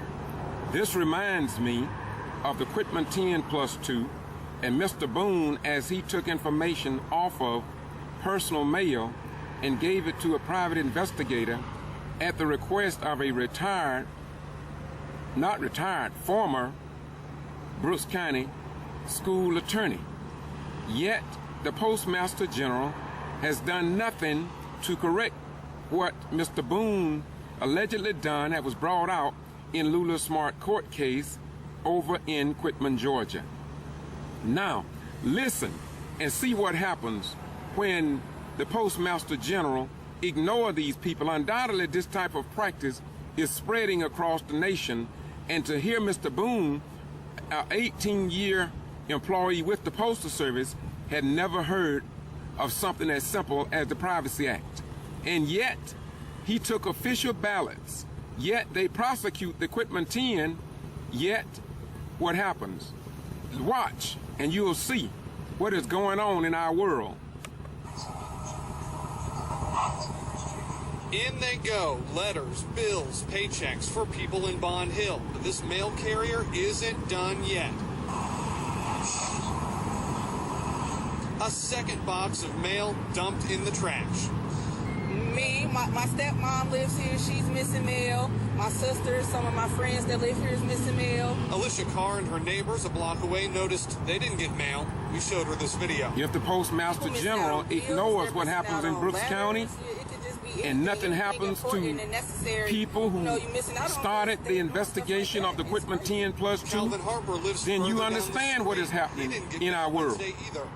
Looks like she is putting deodorant on. She's dumping bags of mail into the dumpster on the other side of the paddock. Wow. Back on Paddock, the people who caught this all on camera say the post office came back and got it out after they called and complained. I'm a little sad by it, because you rely on the postal system. And now they failed you. The female carrier in this video wasn't back today. The carrier we saw in this neighborhood tells us he was just filling in. He wasn't filling up this dumpster. The hope is that we receive our mail today.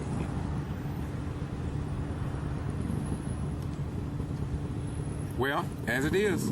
That's the way it is, my brothers and sisters. Yet, nobody was saying it. And wait a minute, I haven't finished yet. Think about this. Can you imagine the registrar taking absentee ballots home to work on them? Can you imagine that? Not in Russia, not in Afghanistan, not in Pakistan, but right here in the United States of America. Yeah. And do you not know that nothing was done about it? And you talking about 2010? And yet, Lula Smart, on August the 19th, will be going back to the courthouse to be tried for alleged voter fraud, which we don't believe anything occurred, except those workers gave Brooks County the first majority black Board of Education in the history of that county. That's all. David Miller, Assistant District Attorney. Let me repeat. Let me slow it down.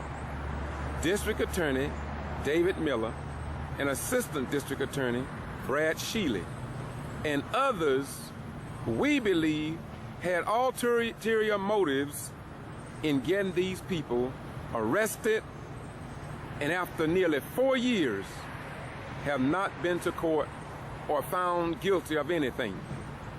Lula Smart, first trial was a mistrial. Her second trial was a mistrial. Her third trial will be August the 19th, and now they have added Dr. Nancy Dennett, one of the most outstanding and prestigious blacks in Brooks County. And yet, we hear nothing from the Postmaster General, nothing from the Secretary of State about what has happened. You know, it's a shame, but once again, we are going to find out what a real democracy looks like. This is George Foster Ryan with the Getto Free Press. We'll be giving you more on this. Yep, Don't you think that's strange? That a Postal Service worker, after 18 years, would not even know anything or say he even heard of something as simple as a Privacy Act. And he stated that on the stand in the Brooks County Courthouse. Then to have the registrar in Brooks County of the Board of Elections take official Georgia ballots home with her to process, then deputize people to work with her, including her granddaughter, and the question was asked while she was on the stand by Attorney Shaveen King. Was that job that you gave your granddaughter advertised so everybody would have a shot at it? And she said no. Well, I've said to you for the last 20 or 30 years now, Georgia definitely has its own set of rules and laws. And well, one day you're not concerned today. No, let me repeat. You're not concerned about it today. No, you're not concerned about it today. But just keep on living. And those same laws gonna make you the victim of circumstance. Then you'll get concerned. Then you'll call me and say, Brother Ryans, how do you know that, Brother Ryan? Because I already have people call me, and that's exactly what they say. They thought they was immune to being picked up or stopped on criminal trespass, and they have violated no law. Well, but then again, the word is not guilty, not guilty, not guilty, not guilty. Repeatedly, unanimous over. This is the Getto Free Press. We are reporting what others ignore. The newspapers chose not to come, but we are here because we do believe that you have a right to know. And we are back in the courtroom. This is where it all took place. And once again, this is the Getto Free Press. And I want to thank the judge, and see Maxwell. They all are rejoicing. And of course, thank you for a job well done, Chair. Thank you so much. Congratulations. Thank you, sir. Yes. This is Judge Gary C.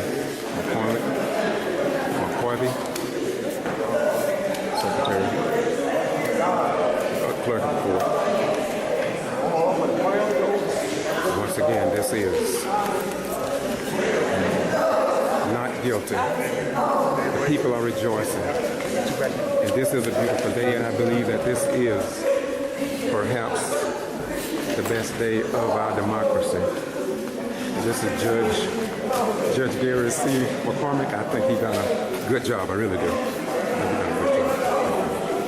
Once again, we must thank Shaveen King.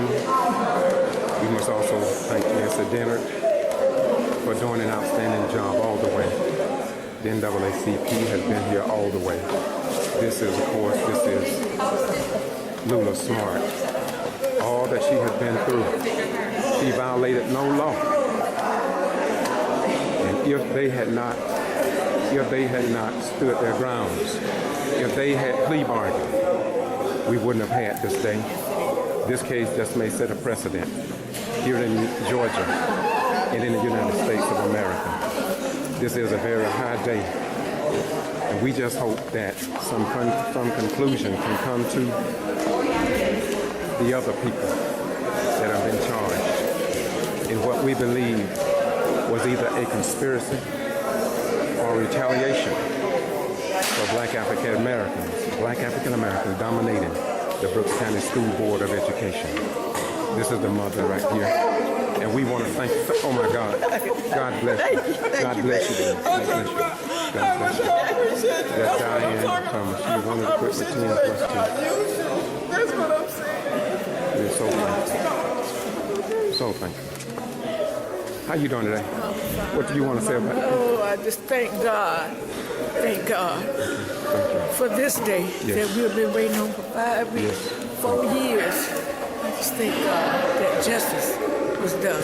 Thank you so much. Thank you so much.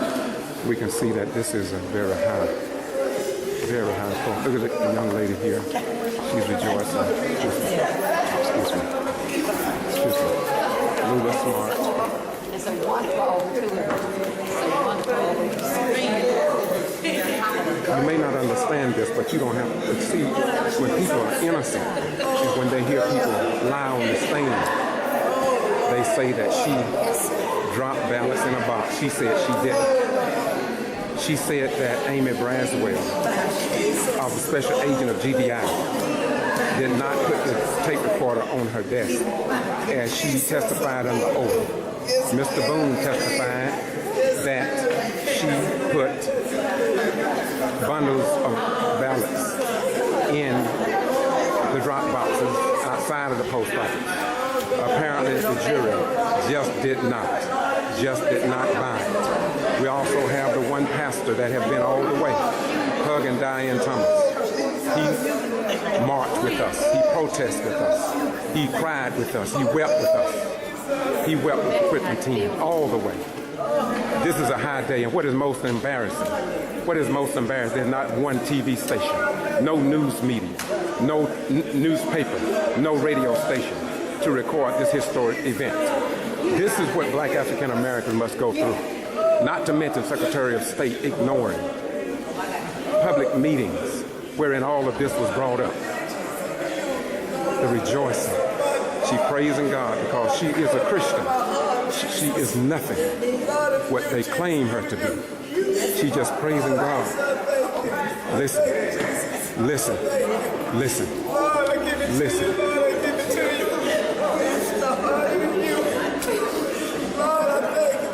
Thank you, Jesus. Thank you, Jesus. Praise his holy name. He's worthy to be praised. Thank you, Jesus. Thank you, Jesus. Thank you, Jesus.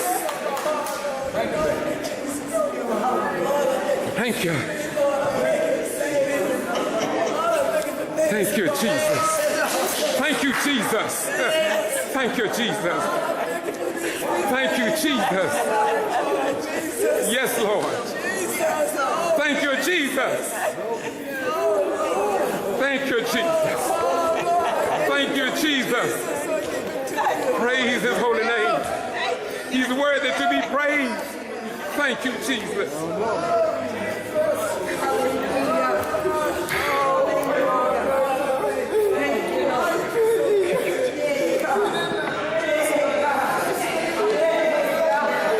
This is the Getto Free Press, and I'm George Foster Rhymes, and it just came in a not guilty verdict on all charges against one of the Quitman 10 plus 2, Lula Smart. This 19 to 20 day case is now over. It went to the jury. The jury did what we thought they should do, and that is find Lula Smart not guilty. Once again, I must thank the judge, the Honorable Judge, Gary C. McCarvey.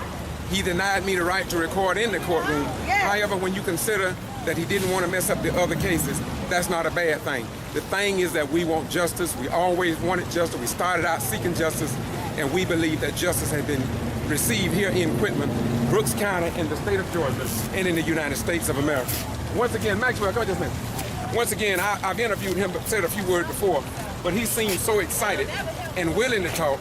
What do you say today, my beautiful brother? Boy, I tell you what I said, God is good. God is good. Boy, let me tell you something. And as I told my friend Luke, you understand, sometimes God has to be able to take you, that's right, and use you to make a change. And what he did, he took Miss Lula Smart, right, to make a change in Brooks County. That's right. And God has always been by her side.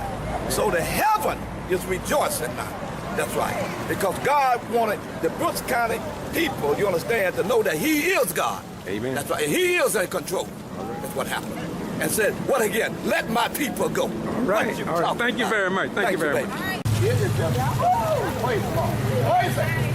Praise him. Praise him. Praise him. God is good. As Brother Max, he is the county commissioner. He's praising God. What you talking about? It's a beautiful day in the neighborhood. This is in Quitman, Georgia. You feel like that what you want to do is just want to dance. Just want to dance. Just want to dance. Just want to dance. Woo! Just want to dance. What you talking about? Good. Oh, God is good. What you talking about? Woo! Yes, sir. It's not on that one, but I don't think that we sit get out of it.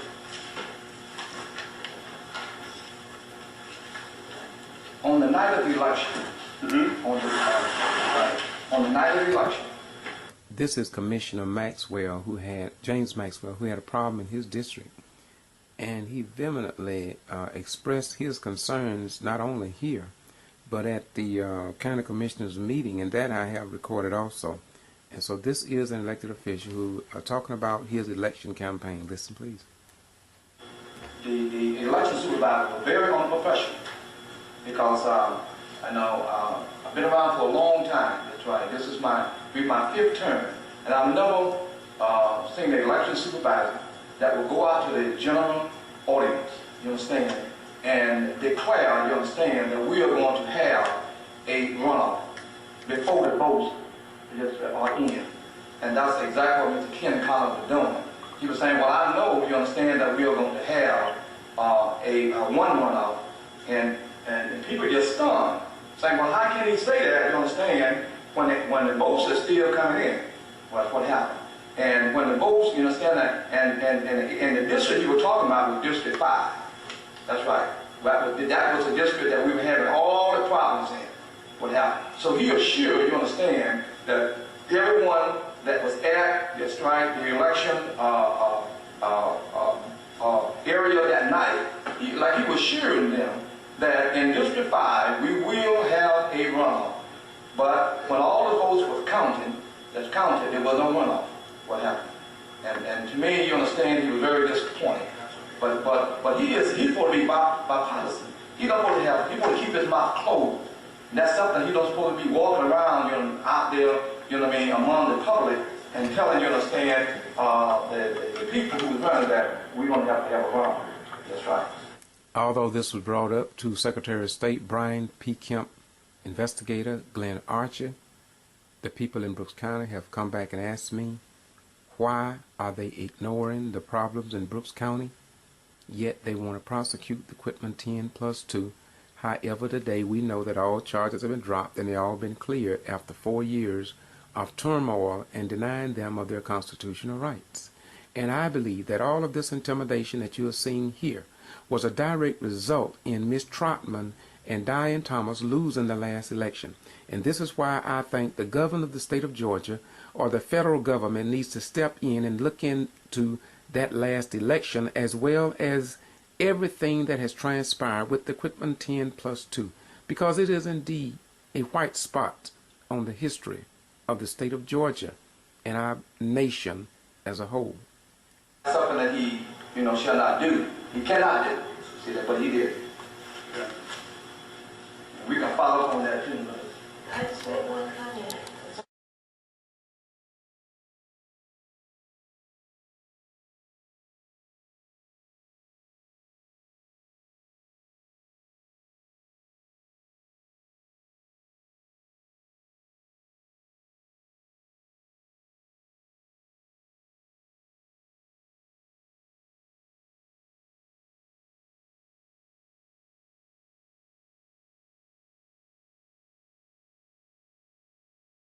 Myself from any activity with the board until you get that straight.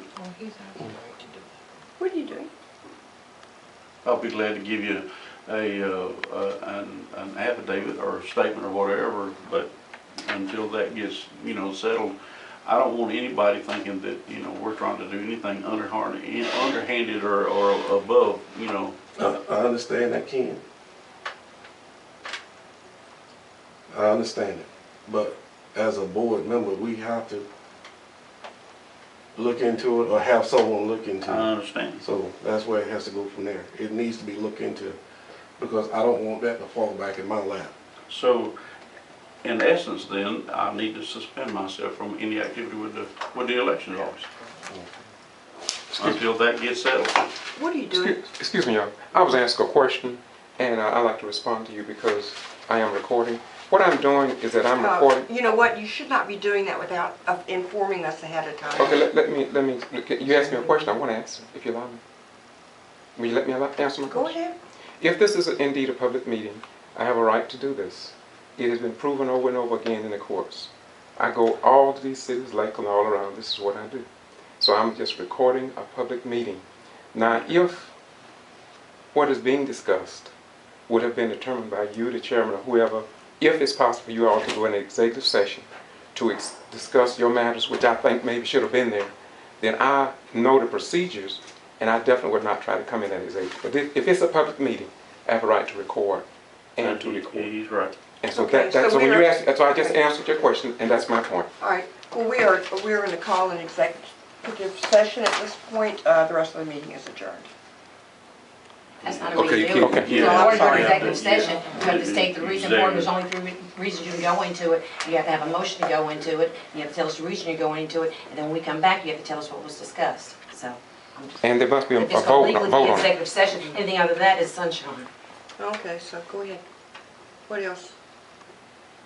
I just am feeling very threatened at this point and very just picked on and torn apart for people who have worked so hard trying to put something good together. Today is April the 1st, 2014. I'm George Boston Rhymes. I just left America's Georgia, Colonial Farms, and I decided to come to Dawson, Georgia, wherein the mayor, what's his name? Chris Wright. Chris Wright. And while riding through town here, I found an individual, I think he lives next to the mayor.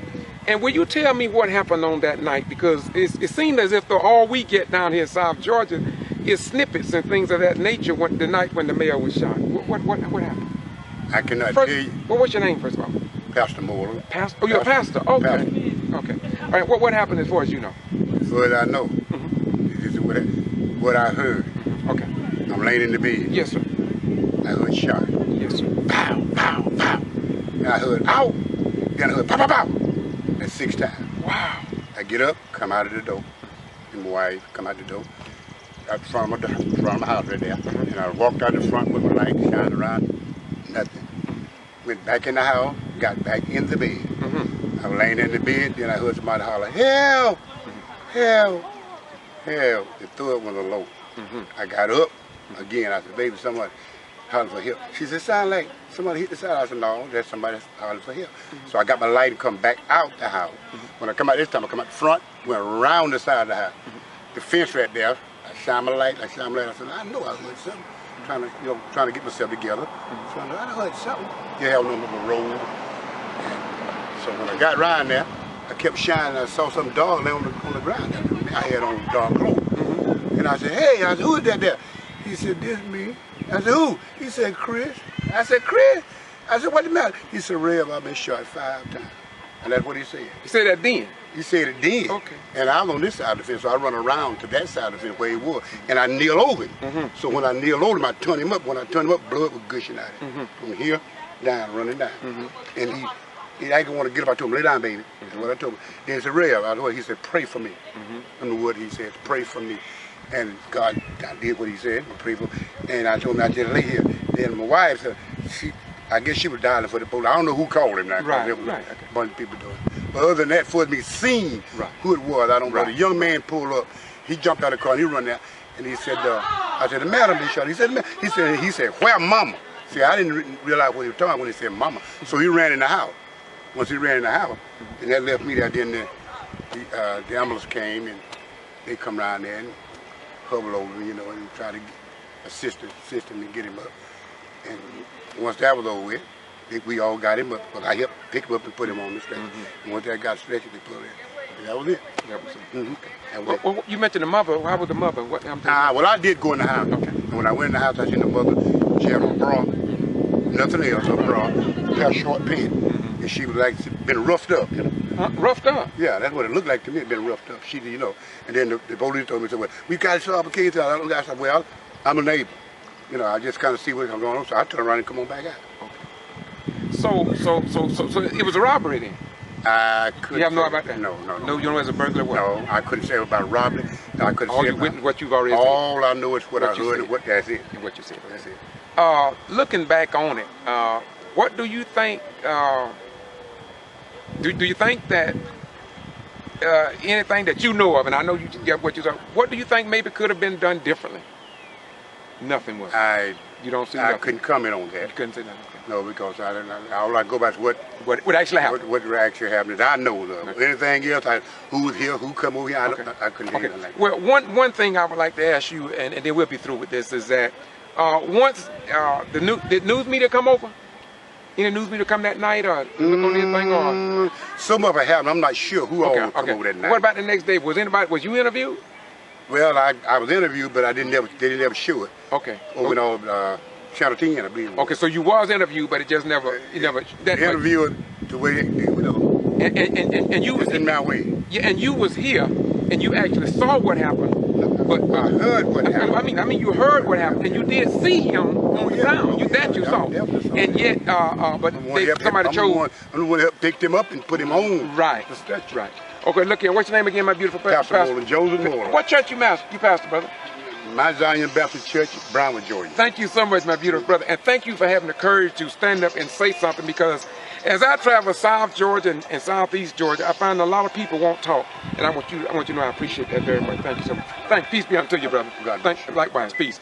Once again, this is the Ghetto Free Press, George Boston Rhines, and as you know, I have a 500,000 views, and the 500,000 views come about because of people like you and people like this, who refuse to sit back and let valuable news just go down the drain as if though a tree falls in the forest, and then they tell us the tree never fell, and our children are sitting under the tree, and we lived in the forest for so long.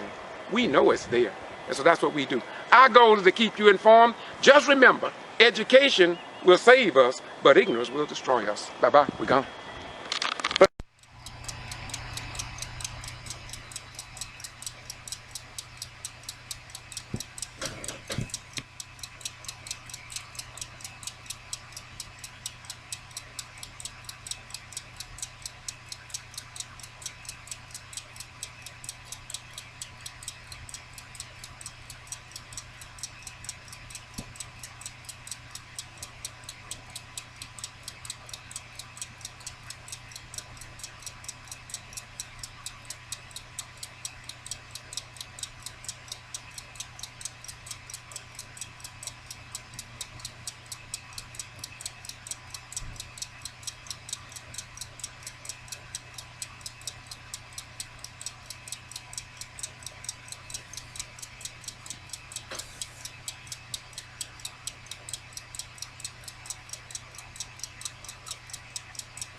Commissioner Olivia Cole Pearson.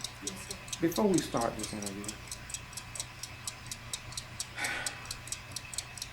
I was saddened when the verdict was reached today, and I think one of the local newspapers was there, but I didn't see the TV station. So I'm going to ask you to be honest with me. We was in a group here a few minutes ago, and somebody said that you should not even do interviews with the television stations because it seemed as if though your case didn't concern them. But I'm going to guess for you, if I may, and you can comment. I believe in the spirit of your mom, and I never met her, but I seen her picture. Mm-hmm. And I believe that you're going to be so mellow, so humble, and so fair as you wanted people to be by you, and that was not. And I believe that you're going to grant them an interview. Will you or will you not? I will. You will. I thought you will. And that's beautiful. Now let's get to our interview because we do what we do. Okay.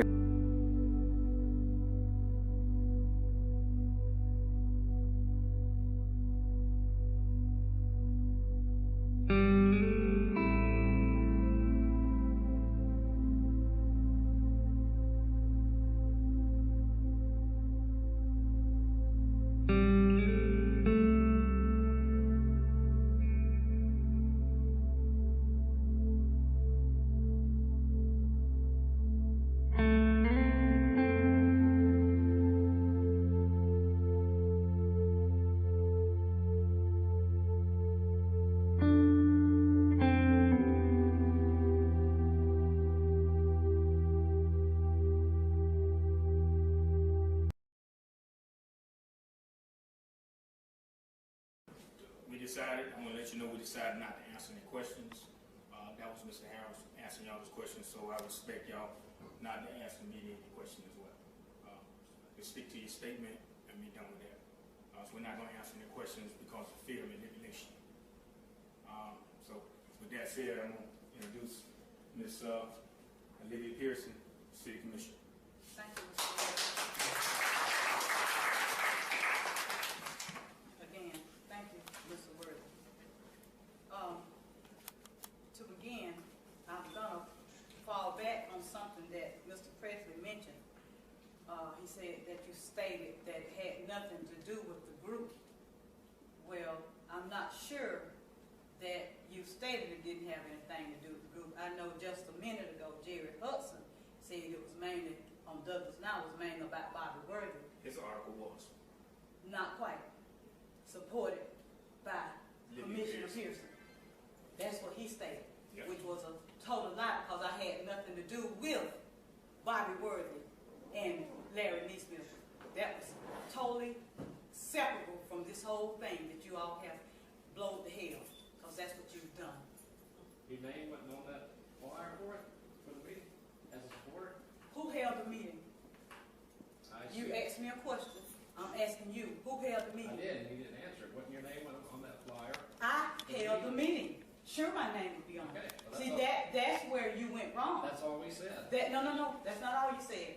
That's not all you said. You said supported by Commissioner Pearson. What was supported by Commissioner Pearson?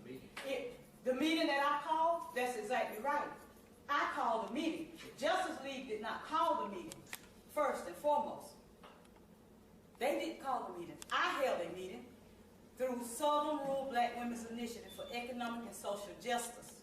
I invited Mr. Bobby Worthy and the NAACP. Let me finish, Mr. Hudson. That was the point of the article, the mention of you. No. You claim that the Justice League held this meeting, which was a lie. It was a lie. You said it, as well as the Douglas Enterprise said it. Justice League did not hold a meeting here in Douglas, Georgia. Southern Rural Black Women's Initiative held a meeting. I invited Mr. Worthy. I invited Mr. O'Hara as district rep for the NAACP. I invited Mr. Hal Presley. And matter of fact, I invited the entire community of the city of Douglas, Coffee County, Georgia. I announced it on my city council meeting. So why in the world tell me would I hold a meeting that's going to succumb to or support hatred towards white people or any other people? Why would I hold a public announcement of a meeting like that? I haven't been in office for 15 years to do something so low down and dirty. See, you had your facts, you had your statements incorrect. Had you all given us the respect and decency to come and ask a question, Luke, Ed, you were at the meeting when I announced about that flyer. If you have a concern or an issue about it being to hate white folks or kill white folks, seemed like to me you would have had the courtesy, being that you were there, to have came to me, Commissioner Pearson, what is this about? But no, not one of you, journalism fellas or lady, I'm not sure what part you played in it. So if you did play a part, excuse that comment. Not one of you had the decency or respect to come to me as an elected official and ask the question, what is this all about? A decent journalist who is seeking the truth has a moral and ethical obligation to go and get both sides of a story and not just print one side and not just assume. And none of you did that. So yes, I feel my life is threatened with something like this. And you sat there when Mr. Presley asked the question, have you gotten any feedback from anybody? Nobody would say anything. You didn't answer it. But I already know the answer to it. You've gotten feedback because I've gotten feedback. I've gotten feedback from white people. I've got feedback from black people. And they're not satisfied with it, black or white. And they have all said to me, Olivia, we know that's not true. So some people who might not know me might not know, but those who know me know I wouldn't take part in anything that's going to deal with hatred or killing or anything in breaking the law. So on now today, you all want to come and be a part of this press release, this news conference on today, after you have done your damage. Because like I say, damage has been done. Because don't everybody know all of us and what we stand for. It's just the grace of God that those who do know us know we wouldn't dare partake of any such foolishness. Amen. And I feel like what you're doing is displaying what you have in your heart to print something like this. Amen. Yes.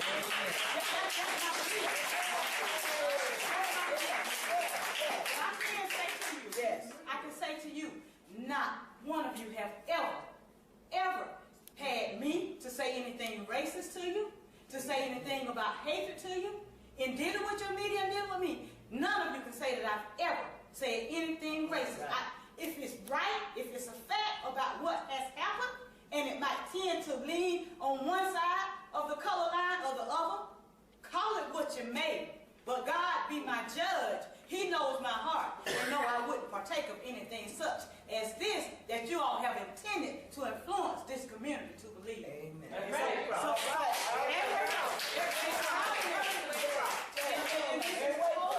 It's totally ridiculous. That's right. It's totally unacceptable.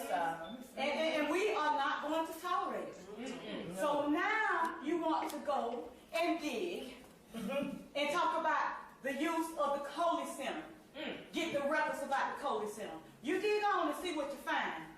If anybody got any money for using the Coley Center, it definitely was not Commissioner Olivia Coley Pearson. Right? All right. I have never used the Coley Center or any facility of the city of Douglas in an inappropriate manner. That's why I announced the meeting of that we were having on October 3rd. That's why I announced it at my city council meeting. And I said then, anybody who is concerned about the community and would like to help and take part, please come.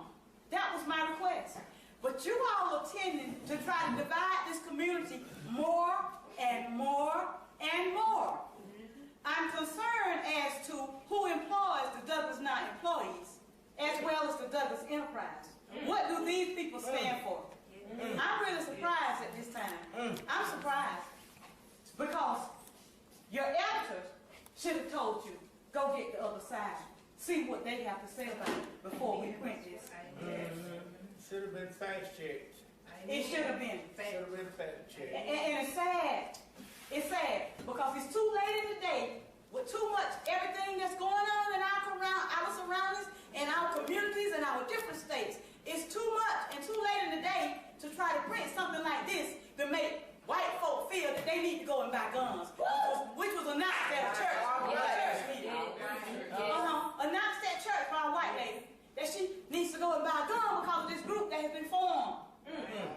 And I suggest to the rest of y'all that y'all go by one is what she was quoted as saying. So if it's in y'all's heart to cause this kind of deliberate tension and division, you need to go check yourselves. They damaged the community. You need to go check yourselves. God is not pleased. God is not pleased. When I chose to run for office, I found all kind of opposition. Some by black folks, but some by white folks. And ever since I've been in office, I've had to deal with you all saying statements that were not true, trying to blemish my name. So whatever it is you're seeking, I hope you find it. But I can tell you, my name is not going to be blemished because the people know what I stand for. When I talk to the white city employees, Commissioner Pearson, we know you're not like that. But like I say, my concern is the people who do not know me. Who do not know me. Amen. Because my mother, an honorable woman, who I got emails and texts from people telling me when I expressed what was going on my Facebook page, they said, we know what your mother stood for. We know she didn't raise you that way. But I'm wondering, how have you all been raised? Yes, I'm wondering today. I'm wondering today.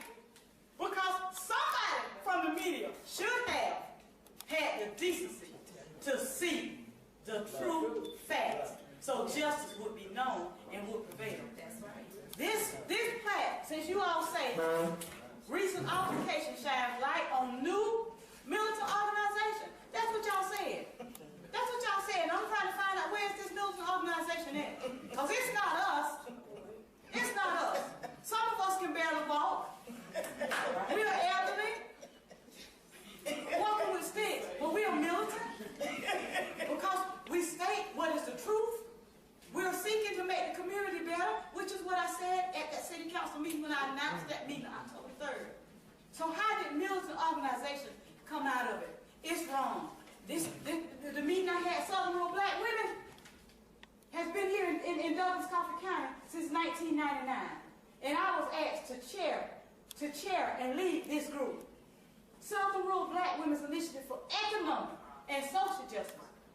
Not just justice for black people or black women, but it's geared toward women. Because women have had a difficult time finding daycare, someone to keep their kids so they can go to work, trying to finish and get a GED so they can get a good job. That's why this group was formed and has received federal monies and money from private groups to help people who are a part of this to better their lives. And you would take the meeting we held, which was hosted by Southern Rural Black Women, and distort the facts. Shame on you. Shame on you.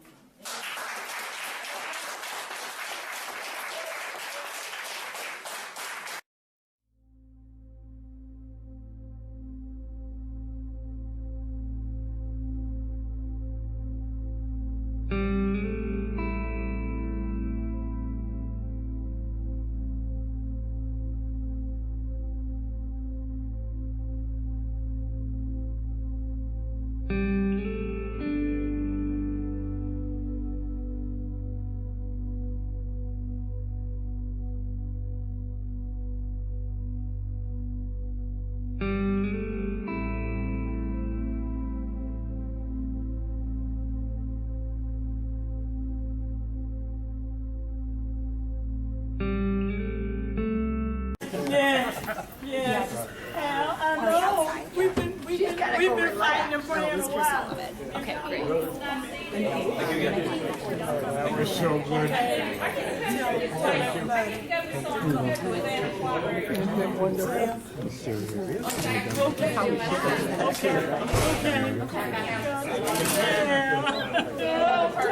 was so tired. I was so tired. Oh, Lord, have mercy. Thank you, Lord. Oh, gotta rejoice in yes, I thank you. I give him all the glory, the honor, and the praise. You come to Holt's on my Yes, sir. Yes, you get some noise on the free Okay. Thank you. Do we know what game? Okay. Let's go outside. We'll talk outside. Okay, I'm gonna get my stuff from my car. Okay. Thank you so much. Oh, my thank you. beautiful. Thank you. Oh, I'm sorry. I'm sorry. Okay. Okay, I'm here. Sorry. All right. Okay. Y'all ain't no good. Y'all don't know what y'all doing. Stop laughing. Give me They some don't time. know What what you y'all think about the verdict, man? What you think about the verdict? Well, let me tell you about the verdict. Be brief now. Be brief. Okay, brief. The verdict was a foregone conclusion from the time that liars put together a lie to try to hurt a grandmother and try to hurt a black woman who has been representing her community for over 18 years. So it was a foregone conclusion when they came up with this trash. They spent our money on this mess for no reason at all, and we need to let the world know we tired of them destroying poor people with this law thing they got. The law was why Jesus came, because these fools had taken the law and disturbed it to the point that it was as ridiculous as it was with this thing. Thank you very much, Zach. God Thank bless you so you, much. man. Thank you. Anybody else want to say Quit anything? crying, girl. Go on, eat some bologna and be better. Come on, you. God bless you, sister. My God, my Most High God. Praise God. And he kept telling me he was going to bring me out. He kept telling me he was going to bring me out. God is a God of his word. Yes. You just stand on him and do what's right. Oh, Lord, right. I thank you today. Yes, God bless my you. children can stop worrying about it. Oh, amen. Lord, I thank you. I can spend time with my grandchildren in peace. Thank you, Lord. Thank you for all my supporters. Oh, Father, I thank you. This was nobody but God today. We had some righteous jurors today. Yes, yes. We had some righteous folks up there. What you gonna say about your attorney? What about your attorney? Oh, yes, and my attorney. What's your attorney name? My attorneys, Attorney Mark Loudon Brown, Attorney Sarah Garrity, Investigator Miles Shaduri, All right. Hannah, and Kate. Everybody, I mean, everybody was awesome transporting people. I know Kate is tired. She went to Douglas twice today. Where's your hotel room? Days in. Y'all can follow me. I don't know the street is on. Where you going? Sarah, Maya, get her. May not. What do you think about this verdict, my brother? I love it. That's all you love it? All right. That boy, That's Maya for the address. Right. What do you think about the verdict? Not guilty. All right. What do you think about the verdict? I think it was long overdue, not guilty. We had to come to a whole nother county to get justice. We couldn't get justice in Coffee County. We had to come to a whole nother county to seek out justice because the people in our own county who my mama helped and who she fight for, they don't see it. We had to come to a whole nother county to seek out justice, to seek out a not guilty verdict. We came, she saw, she conquered right here. Right here. And let me ask you a question. And though the judge did not let the Getto free press into the courtroom, he wouldn't allow the press to come in and see the truth, be televised. He wouldn't allow it to come in. And now that it's over, is there any news media here other than the Getto free press? No So news do you media. think there's a possibility that This they didn't want this? They didn't want this on 6 o'clock news. They didn't want this on 11 o'clock news. Can I say that? You can say it, brother.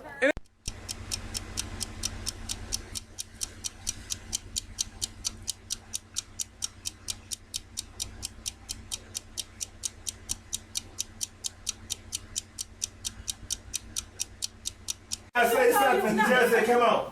And he told, I had sent this, I filed this, faxes over to the certified. To the clerk, the judge, he told the judge, I said, this is what the law says. I've been through this many a time.